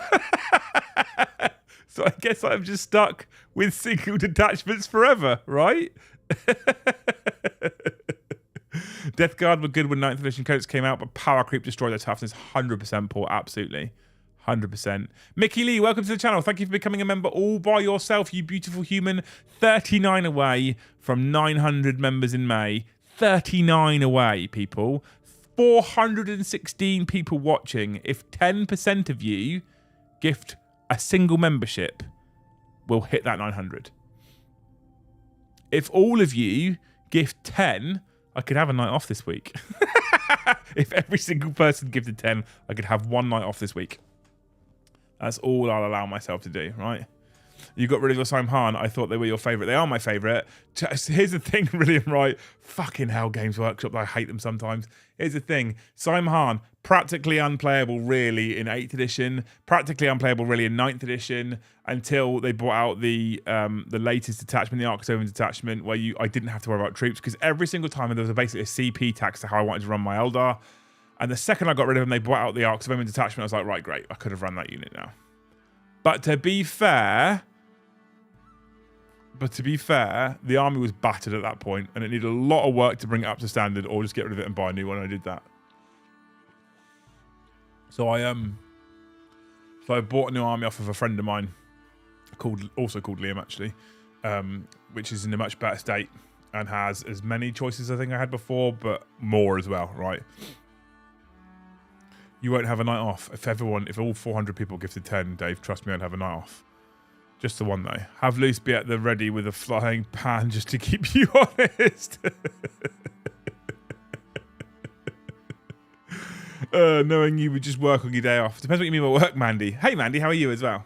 Fate Stay Dreaming, thank you for the 5. We're getting going, right? 466. We're getting going now. We're on it, chat. We're on it. We're on the sub train. Wait, that's Twitch, right? Thank you so much for the 6, man. You're a hero. Play Thousand Suns. I'm not on the roadmap anyway. I've got Thousand Suns, and I will be playing Thousand Suns in 10th because I'm hoping that Thousand Suns in 10th will be significantly simpler to play. So yeah, I wonder if they do a new armor compendium for just online 10th edge unit change. Liam Cow, yeah, it was, yeah. The need for the member minus telepathy. I've always got need for a big member, right? Wait, there is a Viking Orc army. There isn't a Viking Orc army. Fucking Munch still sniping. Exclamation. Poor old Munch is like the most unlucky person in YouTube chat. You have got gifted memberships turned on, Munch, haven't you? Brighthammer, thank you for the gifted member. You're a hero. And you sniped Saray. He wasn't a member by himself. Shocking. 467. Ghastly with the 1. Thank you. 468. Anyway. What I have done a little bit tonight, chat, surprise, surprise, is I've ranted a little bit about these faction-specific rules, right? So I guess over to you a bit, right? We've got a little bit more time because I'm conscious it's normally a game night. So you tell me, right? What do you think to AdMech in Eldar? Too good? Not good enough? Mortal wounds a problem? Not really a problem. Just be battle shocked. Fate dice okay, don't really care about the one reroll to hit, one wheel to win, that's all right, you know? I mean, I actually think looking at the Eldar rules, I'm not going to have a problem playing them. They're going to be super easy and fun to play. I would have preferred to have something more interesting than rerolls, but, you know. Let me know what you think. I want to know what you guys think. Jill, thank you for the 1. I like how you snuck it in there just as I'd already put my 868 in. 869, yes. Morty Hammer, thank you for the 1. I love the fact as well that Lehman says, Munch, if you allow gifted memberships to be accepted on your account. He said, how do I do that? So he's been waiting to be sniped all day. He's not got it turned on. It's amazing. Love you, people. I don't think Thousand Suns are too difficult to play. It's just Psychic Phase where your opponent just waits for a while and removes models. Well, I mean, yeah. So difficult to play, maybe not, Paul, but difficult to master that Psychic Phase and get it just right is actually quite complicated and quite stressful. And you can get to a point where if you don't quite get it quite right, too many quites in that sentence, then you just don't do as much damage as you could do. And if you don't maximize your damage output in the Psychic Phase with Thousand Suns, then you end up not, or basically you end up just not being as efficient as you could and should be, and then they struggle, right? Paddy, in games where the Psychic Phase just goes off and it works and he gets everything right and all the orders correct, he does a ton of damage and he's on the up. In other games where he doesn't quite get it right or things go wrong or too many tests fail, he just gets a battering, right? And so that's the problem with him right now. And I could be bothered to learn 18 psychic powers for Magnus. So I'm really hopeful for the new one. I'm really excited about running Thousand Suns. I like the Eldar stuff. Rule remains powerful, but not as oppressive as before, at least judging from what they've showed so far. I agree with you. If you're talking about the Fate, I completely agree with you, Legio Panda. Fate is upgraded, Miracle, but it is a cool, flavorful feature. I was mildly concerned about that mindless telepathy as well. The fact that maybe it's too Miracle dicey, but better, and that might make Sisters players feel bad, but I'm not sure. I think the difference being, because you have a set number of Fate dice, so it's kind of Miracle dice upgraded, but with Sisters you could just keep generating Miracle dice. I don't know. Maybe it's just the same but different, right? Fate Say Dreamer, thank you for the 2. No Yunari hints. No Yunari hints. Oh, maybe that'll be another... I don't know. No Yunari hints, no Harlequin hints. Makes me sad. I have a full Harlequin army, remember? Generally pretty happy with rules so far, says Jack. Yeah, I agree. AdMech seems kind of not fun to play against. Eldar seem okay, but I know that they'll end up being not fun to play against because it's Eldar. Thanks, Will. I think that AdMech barrage rule is broken for exactly the reasons you stated. Just handing out mortal wounds at the start of the game is oppressive. Well, it's not even to start the game, none of your business, right? If you leave a unit on your home objective for the whole game, you just run the risk of taking mortal wounds. All the way through, right? All the way through. Wee Man, will we see things that turn off rerolls to counter the amount of rerolls we have seen? I hope not, if I'm honest. I'm hoping not. Things that turn off things that they've put on seems silly, and to have that in at the start seems a bit... I like the rules so far as they all seem good but not great, which means great balance, unless we're talking sisters, miracle dice for days. We like sisters right now.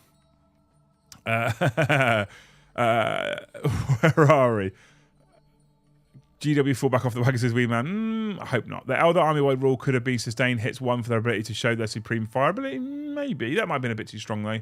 I guess maybe some of this is balance-related. Otherwise, I think they look good. AdMech is an interesting choice of staying back or advancing on both sides of the board. I think you're right. I think you look good on the whole. Thousand Suns operate on all the faces. Exactly. Every face is their best face.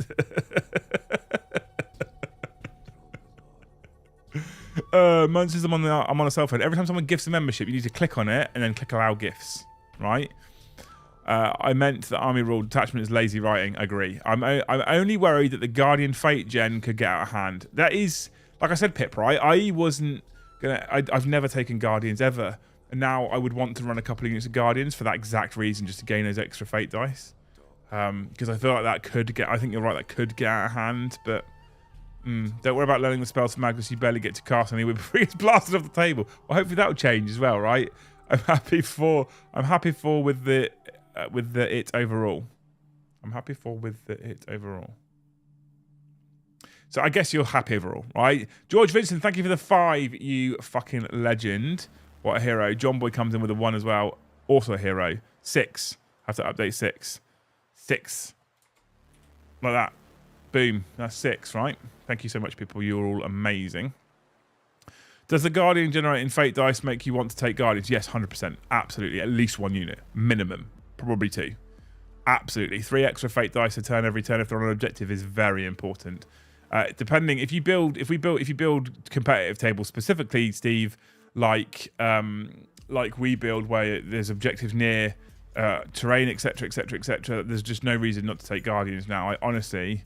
And I actually think Guardians, 10 Guardians with 18-inch strength 4-1, 1 damage weapons, 2 shots apiece could be quite terrifying. Now, they will fall over, so you're going to have to play carefully to look after them. But I honestly... I thought Sisters sounded stronger, but I don't play, so what do I know? Sisters only sound stronger to me because of the amount you can get. Sisters sounded incredibly strong when paired with the Triumph of St. Catherine. In my opinion, anyway. Okay, but I think it's stronger in different ways. The thing is with the Eldar one, for example, because you're doing 12 before the game starts, you can plan for what you're going to use them for.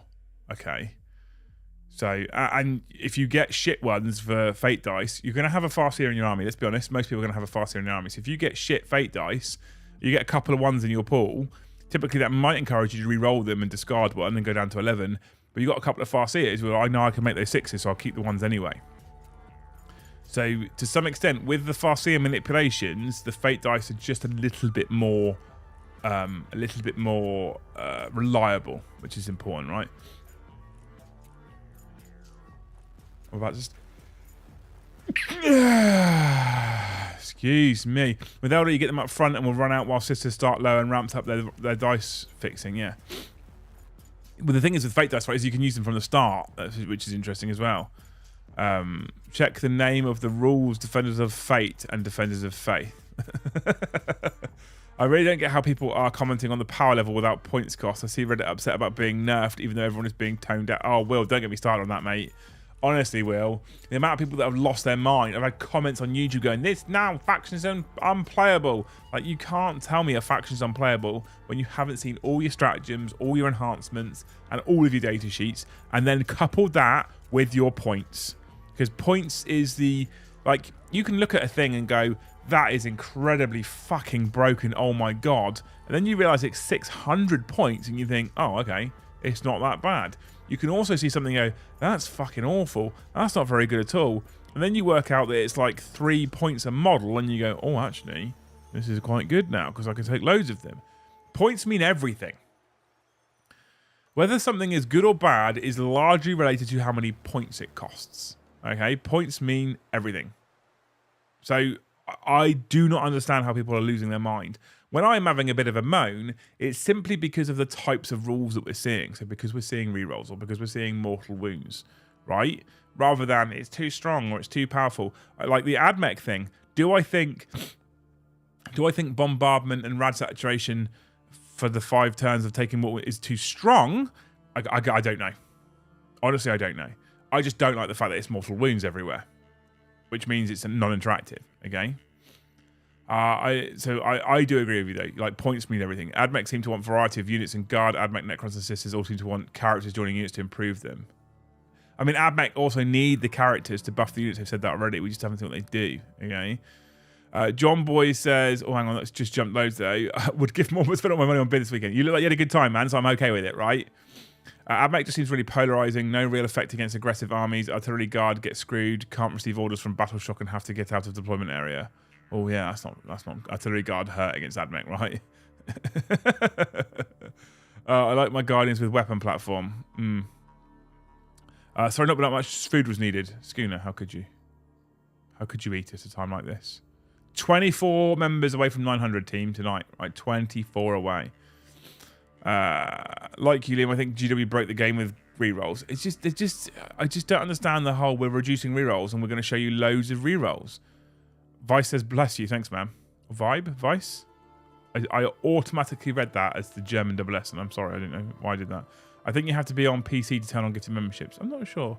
Remember those World Eaters will have Red Bull Rad bombardment to get them jazzed up. The spawn wants to die from mortals, and 1 CP strat keeps control of the objective. Good times. That could be a great combination, right? Can turn on gifted on Android, no issue, says Garci. Okay. Liam, top 3 fave focuses so far. Oh, that's a hard one. That's a hard one. Sisters are up there, I think. It's one of my favourite factions that have been showcased so far. I think Sisters are up there. I don't like the rerolls from the Eldar detachment ability, but the army-wide rule is definitely up there, and what they've showcased with the Farseer, with Guardians, with Fire Prisms, etc. is also up there.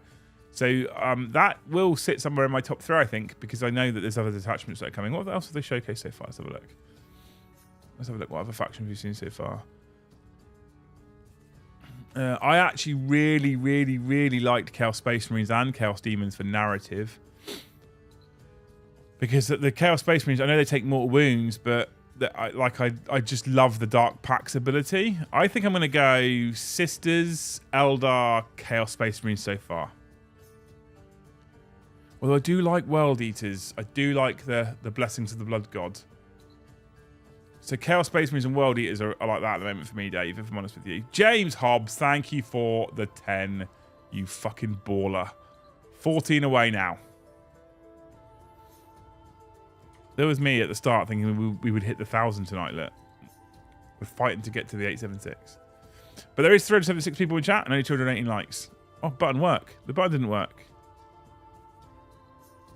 Why's my button not working?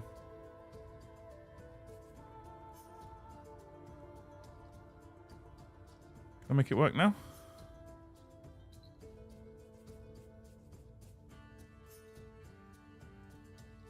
Oh, it works. Okay. I don't know why it's not working.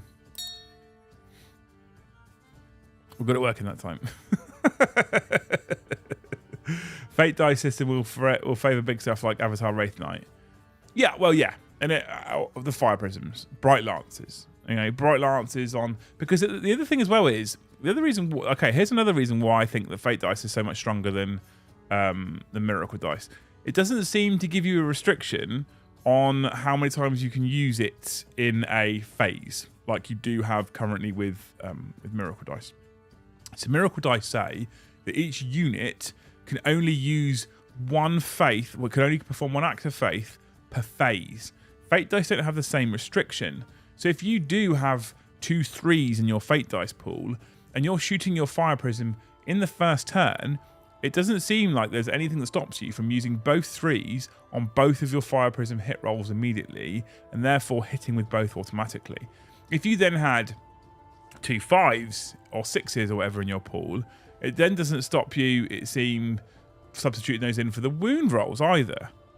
So although it would use 4 of your 12 Fate Dice in the first turn, With that monumental looking fire prism, it does look feasible that you could auto hit, auto wound with both of them in the first turn if you wanted to. Right? Dark Pacts is a cool rule. Yeah, it is.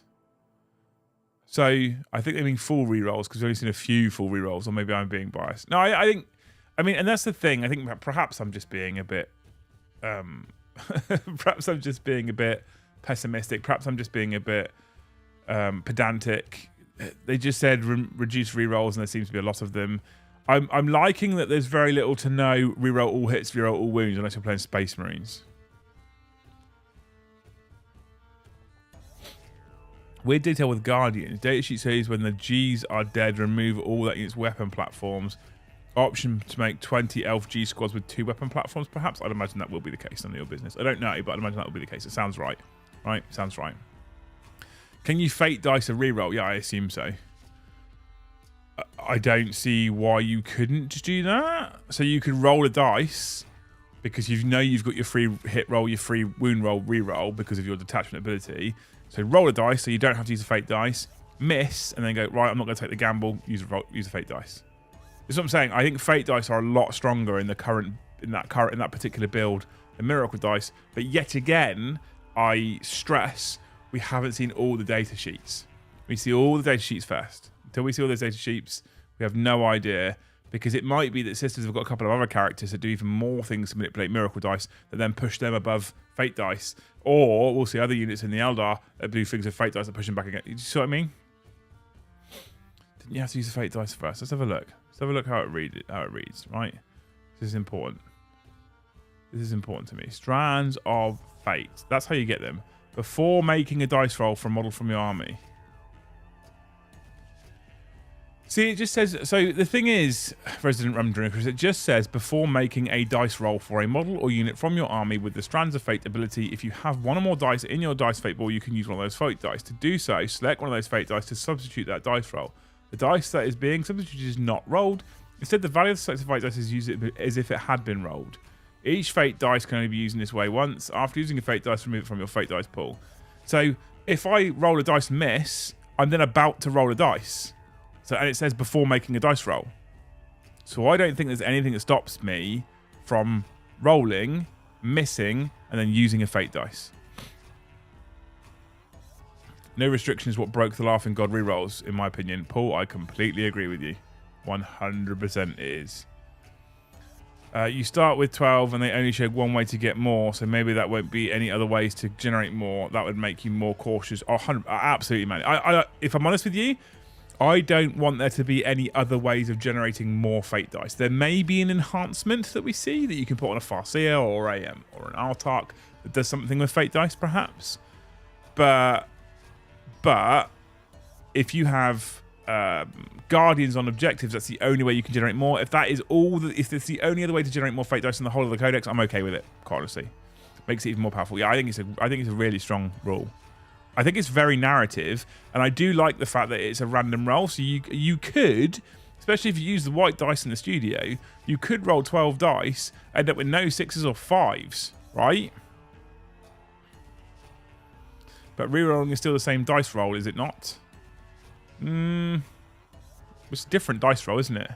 Because it's a reroll. I don't know. I don't know. Honestly, Garcia, I don't know. I don't know. Day 1 FAQ on Eldar? Oh, man. Oh, Munch has finally got gifted memberships turned on. Yay! All 360 of you try to snipe Munch right now. Honestly, it's for him. I like that he sniped me all night and he's not had it turned on. That's amazing. Love you, Munch. You're a hero. Hopefully, GW have addressed the issues with support platforms. No more hiding behind models that don't count for anything. Well, I mean, that just needs TOs to make sensible decisions as well, James, to be fair, right? So many FAQs to come.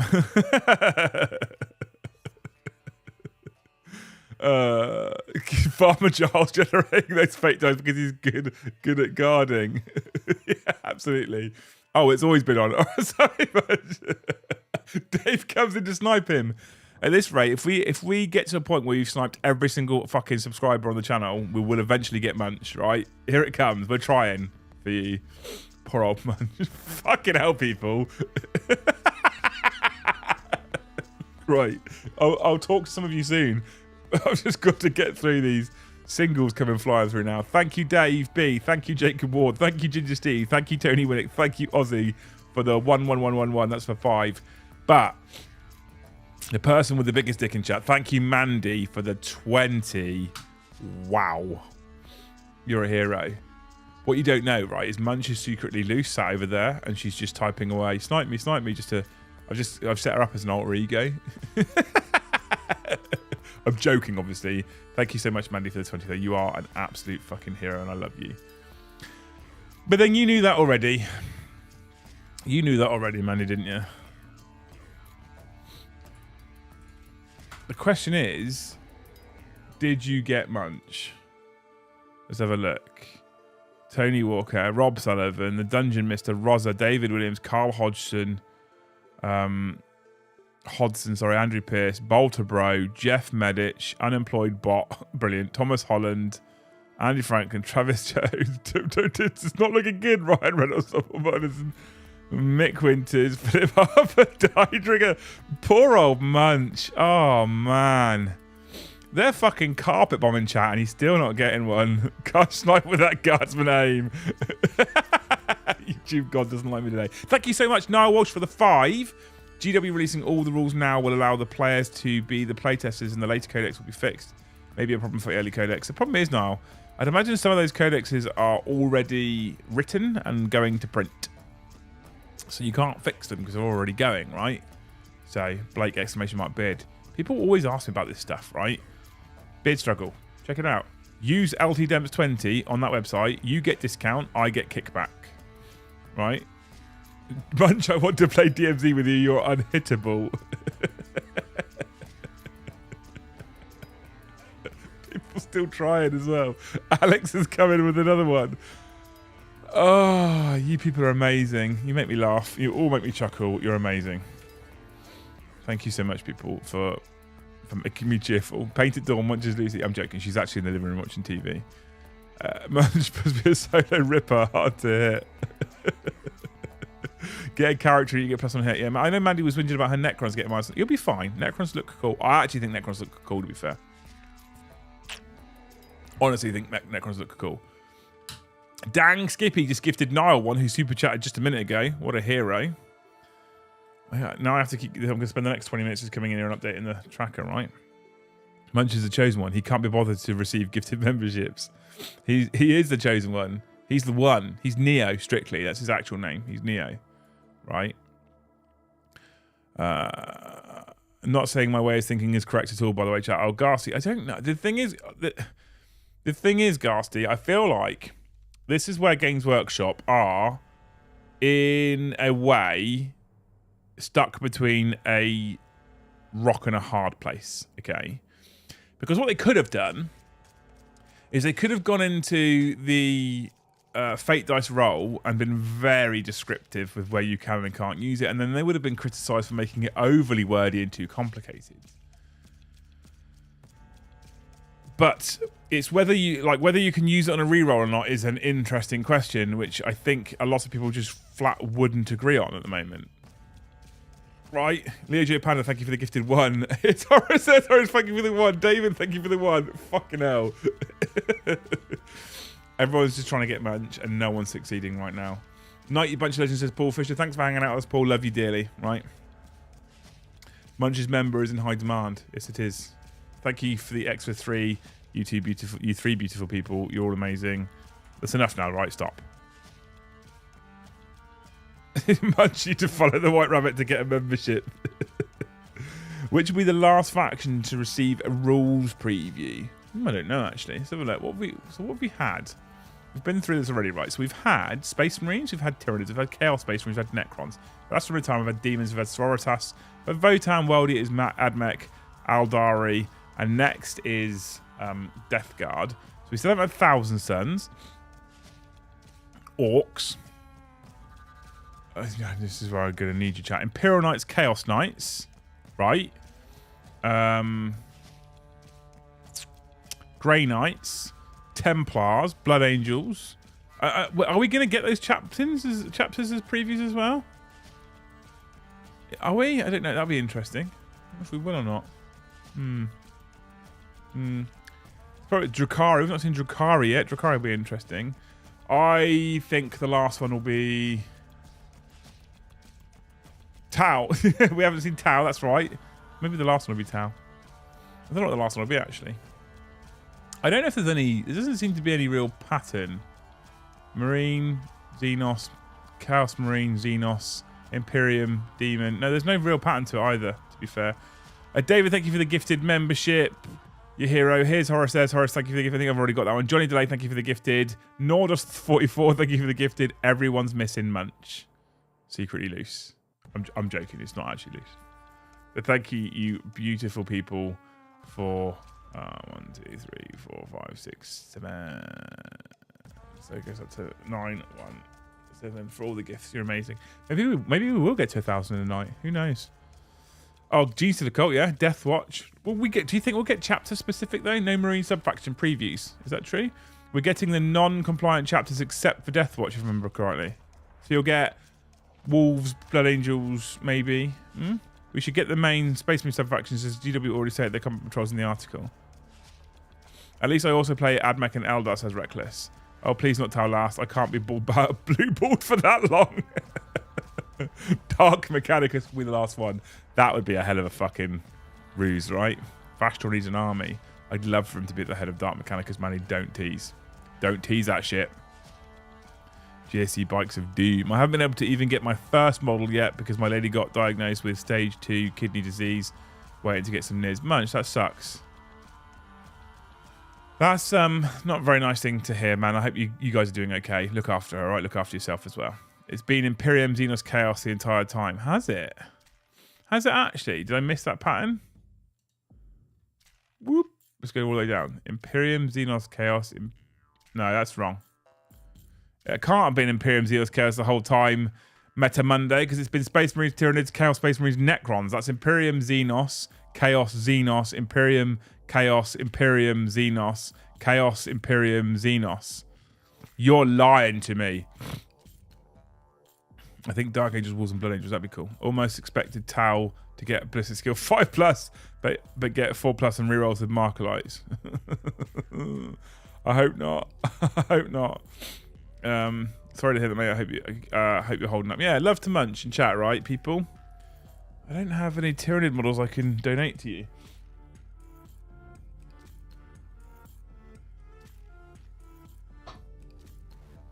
I literally have no Tyranid models in the house. Otherwise, I'd just get your address and send you one. Sad. The Codex compliant chapters will probably just have to use detachment rules. They don't get their own release for my poor Sallies. Yeah, I mean, to start with at least. Right, that'll probably change with your Codex. Okay? Probably. Maybe. Possibly. Probably. Who knows? Custodian's next, my bet. After Death Guard, you reckon? Oh yeah, Custodian's another. I'm actually interested to see what they do with Custodians. Because I also think just take Joe's off him, I'll get bitten. Ghasty. Right. Leviathan box. When we get one, if we get one, we probably need it for content, right? Legio Panda, thank you for the gifted membership. You're a hero. What a legend. All news and features. Inquisitorial agents. Unleash the shadow in the work with a Neuro Tyrant. There's no other cool stuff to read, is there, really, people? Meh. Liam, just send him Joe stuff. I'm not sending him Joe stuff, people. Joe is a rabid animal, and I'll get bitten, right? Super Elite Custodians might be really interesting. Yeah, it will be interesting. Actually, absolutely. Legio Panda, thank you for the gift as well. Damn it, no offense, clown hater. I won't even get to see Chaos Knights. Why not, Pip? Why not, man? Oh, I'd heard a rumour. Right, I hope this isn't true. I'd heard a rumour that they were going to put Chaos Knights and Knights in the same book. I really hope that's not fucking true. I can't see that being true. No Tyranid models. Call yourself a 40k channel. It says, right, I've got an army of Tyranid models painted in the studio, and Joe's got more Tyranid models in his house that he's painting. But just waiting for insurance to kick in. Well, fingers crossed for you, man. I hope it's not too long to wait. Okay. Almost time for the narrative. What narrative? Hopefully Custodians will hit a bit harder and have less damage too. Hopefully T6 Custodian Terminators. I actually, do you know what, James? Now with the way that vehicles are going for toughness, I actually wouldn't be against toughness 6 Custodian Terminators. Like, I actually think that would be okay. They aren't listed for focus. Is that true? Really? You enjoy getting nibbled on bodies anyway, says Guy. Is that genuinely true? From the data cards, there was just knights. No, this is bollocks, surely. That doesn't make sense. Well, on the index preview, they did Chaos Knights and Imperial Knights were listed as one book. Knight households. Honestly, that's a fucking silly idea. As long as Joe has them, that's okay then, of course. Just in case you missed, Chaos Knights aren't getting a faction focus. What the fuck? What? We all just want epic. Epic is cool though, right? That's that seems like a bit of a crazy move by GW, if we're honest. Right, I think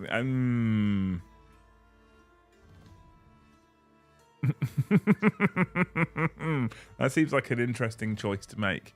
I mean, it simplifies it, I guess. Simplified, not simpler, remember? Where has it shown the full list of faction focus? Someone shared it with me before on Discord. They definitely showed it. I think they showed it during the Warhammer Fest previews. I mean, don't they want to sell more books? Exactly. I have to imagine it's only for the next index, but who knows? Yeah, that's got to be an index thing, surely. Right? Surely that's just an index, and then it's off to... I think only McCardle has the stats to go up against Munch. Tony, I think you're right. I need a good name for my Emperor-class battleship. Shippy McShipface. Brilliant. Mystics, exclamation mark, snipe. You need exclamation mark, snipe me. All one word, right? Dual Knights make sense, special with how model ranges have gone. I mean, maybe. It's just weird though, right? Because you've got the Abominant. So everything Imperial, Chaos can take, with the exception of that named character and the version of that named character's knight. But Chaos Knights have the other ones that the Imperiums can't take. The War Dogs are very, very different, right? You've got the Abominant. It doesn't make sense to me. The Epic teaser could be a troll by GW. It could be a redux of the old Epic video game. I've never played Epic. Never. I've never actually wanted to play Epic either. Is that bad? Escapade, I'm shattered after my cousin's funeral today. Night all, take care, man. I hope it wasn't a terrible day. Obviously, it's a bad day. Don't get me wrong, but I hope it all went to plan and everything was okay, right? So, but thank you for hanging out with Silly Man. You're a legend. Look after yourself. Get some rest. Makes no sense. Then my bad. Okay, good. Oh, good. We're on the same wavelength. Jake, see, Mystics typed exclamation mark snipe. Didn't even type me, so didn't even get the response from Nightbot. Jacob Ward comes in straight away, bop, straight on the noggin. There's the snipe. Job's a good in. Mystics is now a member. That's how it should work. That's how it should work, Bunch, right? That's how it should work. I can't believe it. Oh my god, that's amazing. Is that a coincidence? Is that a constant? Is it a coincidence that we haven't seen John McCardle and Munch in the same room? John and Mandy were on my quiz on Saturday night. Should we do an impromptu chat quiz? We should just use the same quiz questions. Actually, there's too many people in the chat that were doing the quiz as well. Mystics broke the Matrix. Merleon's done it as well then. Just exclamation mark snipe. It's exclamation mark snipe me. All one word. You need the me after it, man. Come on. Less codices, less time peeps need to wait for theirs. I mean, I think most people who have those individual codices would rather have their own book though, to be fair. Thank you. And yes, everything went to plan and managed to talk to a lot of the family I haven't spoken to in a long time. I mean, there's a positive from it at least, right? Trying to always take a positive from a negative is a great way to live, man. Get yourself some rest, chill out, We're back on stream tomorrow. We're back on stream on Thursday. You go get yourself a rest, man. Go get yourself some rest, man, because it's obviously an emotionally stressful day. Our love to you, man. I hope you're okay. Legio Panda, thank you for that. You look at you lot trying so hard. Mandy says, what was the question? Now I'm worried. Right, where's my documents for my saved quiz? Documents. Quiz number 3. Quiz part 1. Quiz part 3. Okay. The question was very simply 2 points. On the channel, who is mummy and who is daddy? That was the question. Munch, people are asking about Munch not being able to be gifted. He has, like he said, I have been gifted here when I first started following him. He is right. He has been a gifted member before. He can definitely receive gifts, people. He 100% can receive gifts. He's definitely been a gifted membership before. Right. That was the question, Mandy. Who is daddy and who is mummy on the channel? And this is all based on Joe, because Joe sets nicknames for people. Joe wrote the quiz because Joe couldn't be there at the weekend in the end. And he wanted to still be involved, so he wrote most of the quiz, so that it was basically Joe's big fat quiz, right? And the 2 marks for mummy and daddy, one for mummy, one for daddy. Daddy was obviously John McCardle, and mummy was obviously yourself. Mummy Mandy, Daddy John. That's what your nicknames are now on the channel. And it's actually no surprise that every single team got both of those marks. I don't think there was a single team that didn't get those marks. Amazing. Right, people, you've got 5 minutes. I'm going to go. Kai says, I'm the daddy. I don't have kids yet, so not me. But hey, that's how I could afford support so much. No, but that's why you're the mummy of the channel, Mandy. You don't understand. Mummy of the channel, daddy of the channel. Okay? John McCardle is daddy John McCardle of the channel. And mummy Mandy of the channel. It's Joe. Don't blame me. Blame Joe. Joe is my big hairy mummy, says Agrius Ron.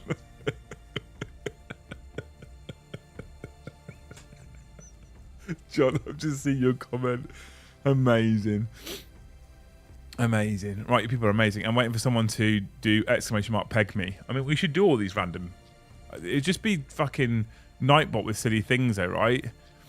Linksy DIY and build. Someone said that there is a theory that the Leviathan box will be £220. Any thoughts on this? Looking from what the Indomitus box was 140. So I don't know where you saw that. I'm going to call it bullshit. And the reason why I'm going to call it bullshit is based on the fact that Games Workshop announced a competition where you could win Leviathan box sets. And in the terms and conditions, legally, they have to state the value of the giveaway in pounds. And the value of the giveaway stated was 150, and you were going to win a single Leviathan box set. And therefore, I think we probably can discern that a Leviathan box set will be £150. And if you consider the fact that Indomitus was 140, and you consider what you're getting in Leviathan, I actually think it's very, very, very, very good value. All right? So I think it'll be £150. I don't think you need to worry about it, mate. I think you'll be okay. Yes, and thank you for the gifted. You've also missed Munch. At this rate, if we keep going, we'll actually hit the monthly goal tonight, which means they can change it for tomorrow. So yeah, I considering that the T's and C's state that they have to, like legally in this country, they have to give you the value of the giveaway. The value was £150. So whoever hits Munch with a gifted membership will 100% win that box set.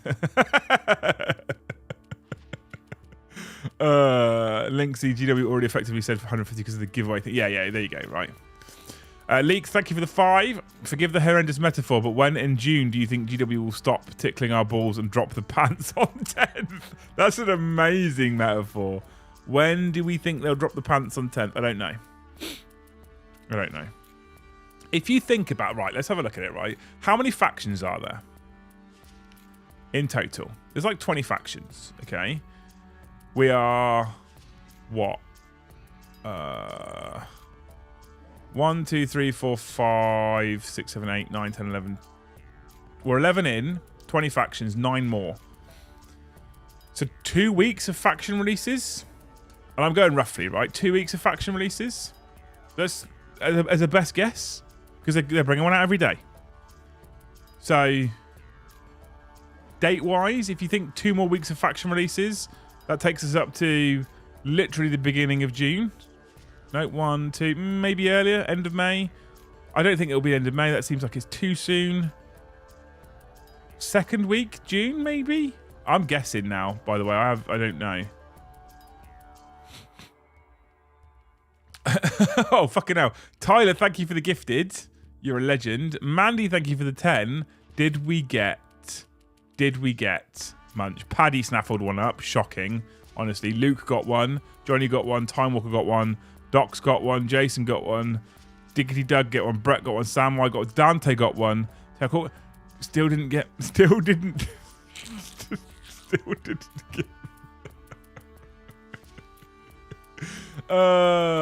get poor old Munch. But it's okay, because nor did we get the other person who exclamation mark sniped, right? There are 26 focus articles. Interesting. Okay, there we go. So let's do some maths then, Pip. Thank you for that. 26 focus articles, right? We've got 11.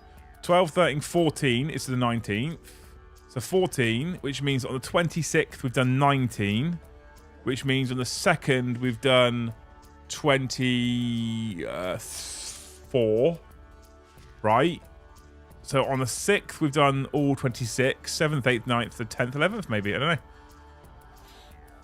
Is a guess. Right? So I'm hearing pre-orders on the 10th. Well, if we look at that, what I've just done maths-wise, that would make sense. But it's guessing, right? So who knows? Who knows? And if I did know, I couldn't say anyway, right?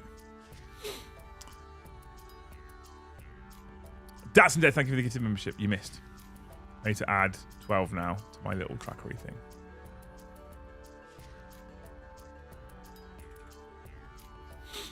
Not a betcha. It's basically been confirmed, says Pip. About what? June 24th. What's June 24th? John doesn't think of the gift. Lord Inquisitor Vex got that one. Hey, I'm back from my job interview, says Elijah. How did you get on? Tell me how you got on. Here I go. I'll definitely get a munch this time, says Legio Panda. He's dropped one. Has he done it? No, missed. We're now getting people that get memberships whose names I've never seen before. I've heard the 23rd on other channels. Well, what date is the 23rd? Of June? 23rd's a Friday. They never do anything on a Friday. Ferret's Revenge. Thank you for a 2. You're a hero. Any chance of GHG at Warhammer World? I would love to, but that would have to be release, says Pip. Do you mean actual release or pre-order? Because I don't. If it's pre-order, I think it'll be before that. Any chance of GHG at Warhammer World? Celebrate the first super chat from Ferret's Revenge. Thank you so much for the first 2. So if we ever do a get together, so we are planning to do a get together at Warhammer World. Okay, but I need to be really clear about this.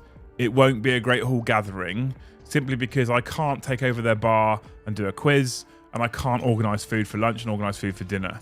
I can talk to them about maybe doing something, but I can't imagine it would be as easy or as cheap as it is to run things at Element. So we will and we can do a get together at Warhammer World, and we are planning to do some get togethers at Warhammer World in the near future.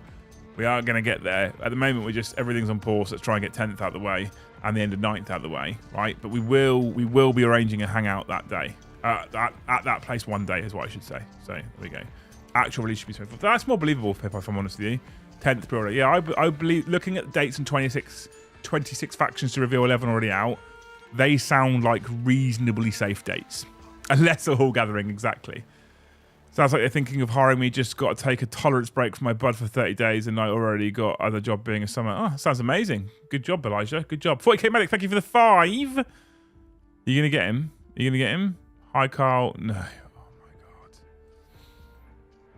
Only 60 to go before we hit that big bad 1,000. I'm joking. Let's not do that, right? Anyway, I need to go. Because you lot keep trying to snipe poor old Munch. He's not getting one. We clearly need a reset, right? Who are all these people getting all the memberships? Well, there is 22,500 subs DJ Panda. So it might be some of those, right? I'm an ex-Remy Recce Mech. Are there any existing army units you would like to see represented in 40k? What do you mean? What do you mean? Dan, tell me. Also, as an ex-Ream, welcome, man. Love you. Mandy, thank you for the 10. Zena, thank you for the 5. Stop it, people. I'm trying to go. I need to go. You need to stop gifting because it doesn't look like he's ever going to get one, right? So pack it in. Stop it. Stop it, people. Let's see who got one. Andy C, Elias, James, Liam, Richard, Sean, Kevin, Sim, Ludo, Bravest Potato, Broken Sword, Ben, Falcon King, JJ, Florian. No one. No one. No one. You've got to move away from whatever unit is bodyguarding you before it gets typed. Yes, he's got the old bodyguard rules on him right now, right? Thank you so much for the 15 though, people. You're amazing. Puts us on 955. Right, it's a great place to stop. You're all amazing. X-Remy twist to open. Thanks. The 1,000 wins.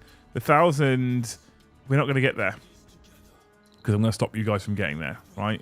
We still can't get him. No, you people have been amazing trying to get him. Mandy, pack it in. Stop it, Mandy. I'm trying to say goodbye. You're not going to get him. Whatever's going on tonight, he would have got one. He's been active in chat. If he was going to get one already, he would have got one, right? Pack it in. Jacob, don't you add to the problems either. It's not funny. I'm trying to go. But thank you, people, honestly. You make my nights, you beautiful people. That's it, Mother Mandy. Exactly. See, that's why you're the mummy of the channel, Mandy. Who's mummy, who's daddy? Your mummy. That's why. Anyway, tomorrow is Death Guard. So tomorrow night at 9 o'clock, we will, in fact, do a Death Guard review as well. We'll talk about the Death Guard rules, and then we'll continue to have a laugh and chat on stream, obviously, as always. Thursday, we do have Liam and Joe show at 1:30. Not sure what we'll talk about there. And then Thursday evening, we have a live game of 40k. Fucking no idea what we're going to do about it. It's 9th edition, right? Who knows? Okay, who knows? But we'll do a game on Thursday night. Friday, we'll be back with 40k After Dark. The weekend should be mostly quiet, but I think I'll do a Sunday show. I'm actually pretty keen on doing a Sunday show this week as well. So we'll do another Sunday show. And then we'll be back next week with more fresh content. Okay. There won't be a gaming channel stream on Monday because apparently I'm in Legoland for the kids. Legio Panther, thank you for the gifted 5. You missed with all of them. Nurgle Pete, thank you for the gifted 5. You missed. Well, you didn't miss. You're hitting people, just not hitting Munch. Thank you, people. For 40k Medic, thank you for 5 more. I can't. How has he not got one? The funny thing as well is I also know he has had one in the past. Like when he says he's had gifted memberships, he's definitely not lying. That is in fact a fact, right? So 15 means 7681. 7681. Okay, there we go. Beautiful. Right. Mandy's going to get a call from the bank asking who Liam Dempsey is. Or from her husband. YouTube hates Munch. Tune in tomorrow for the next installment of Munch-shaped target practice.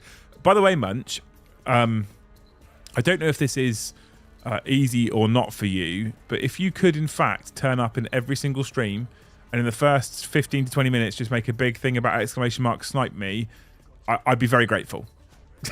Right? I'd be very grateful. Because we're 19 away from our monthly target.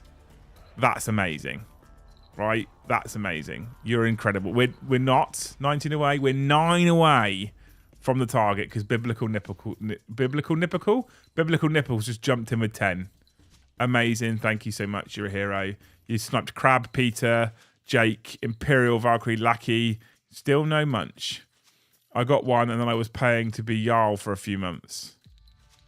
Well, that's it now. It's because you paid, isn't it? That's why. I actually don't know if it's got anything. I got you. Good man.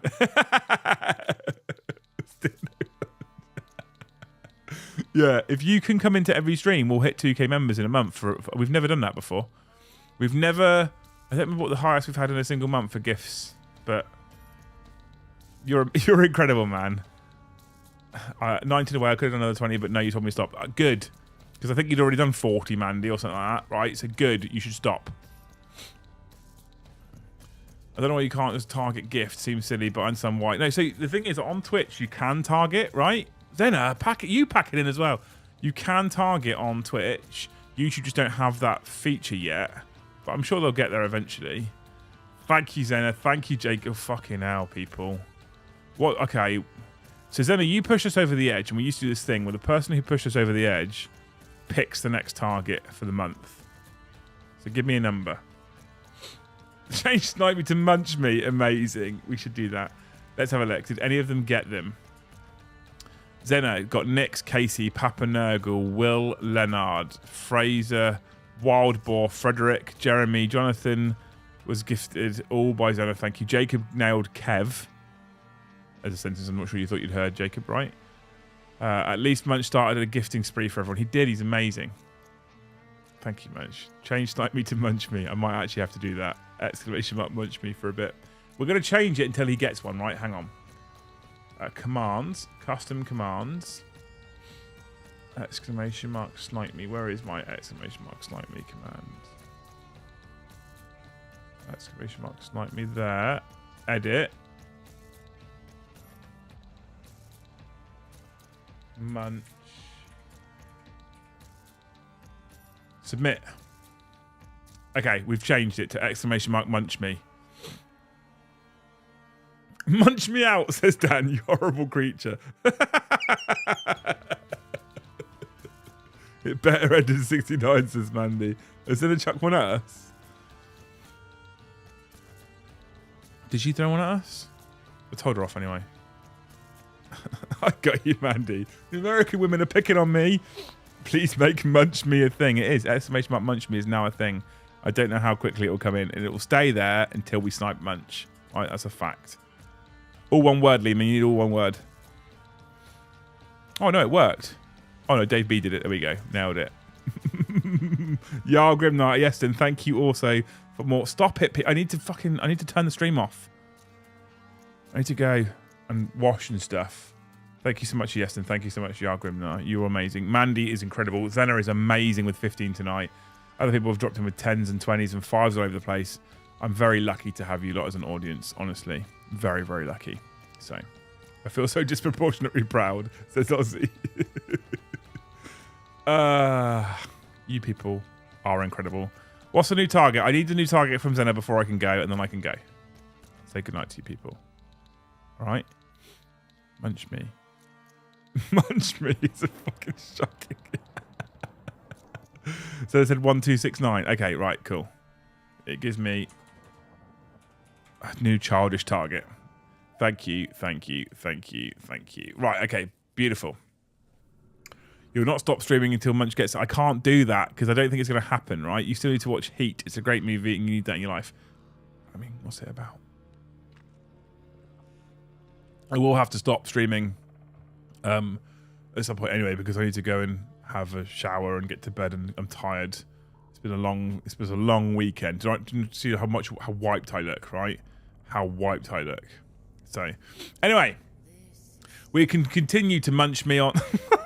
We can continue to munch me tomorrow night at 9 o'clock on the 40k show, where we will be discussing the brand new Death Guard rules. Okay.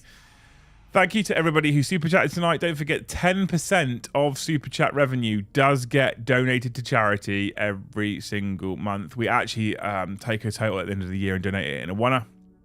It's just easier for me to do it that way rather than donate every single month. I just take all of the revenue from 1 year, 10%, donate, easy, right?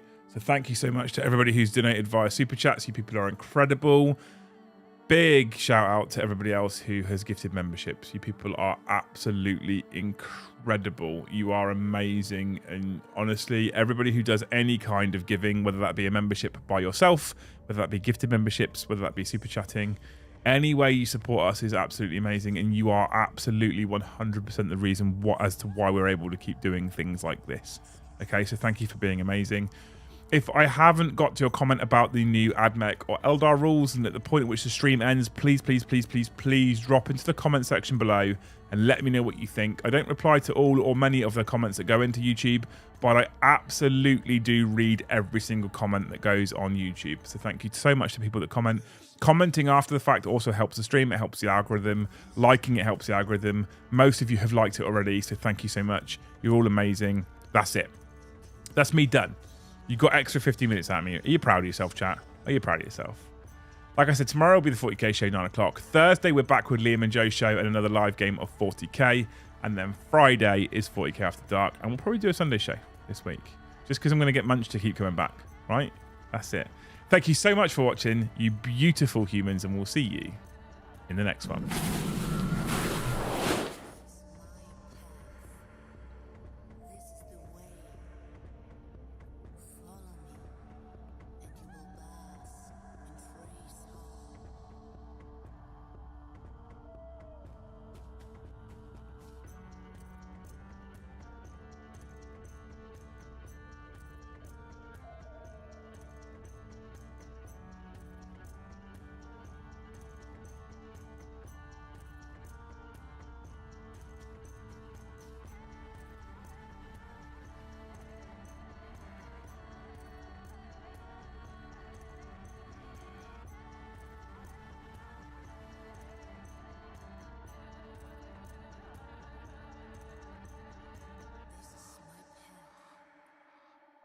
This is the way. Follow me, and you will bask in fragrance.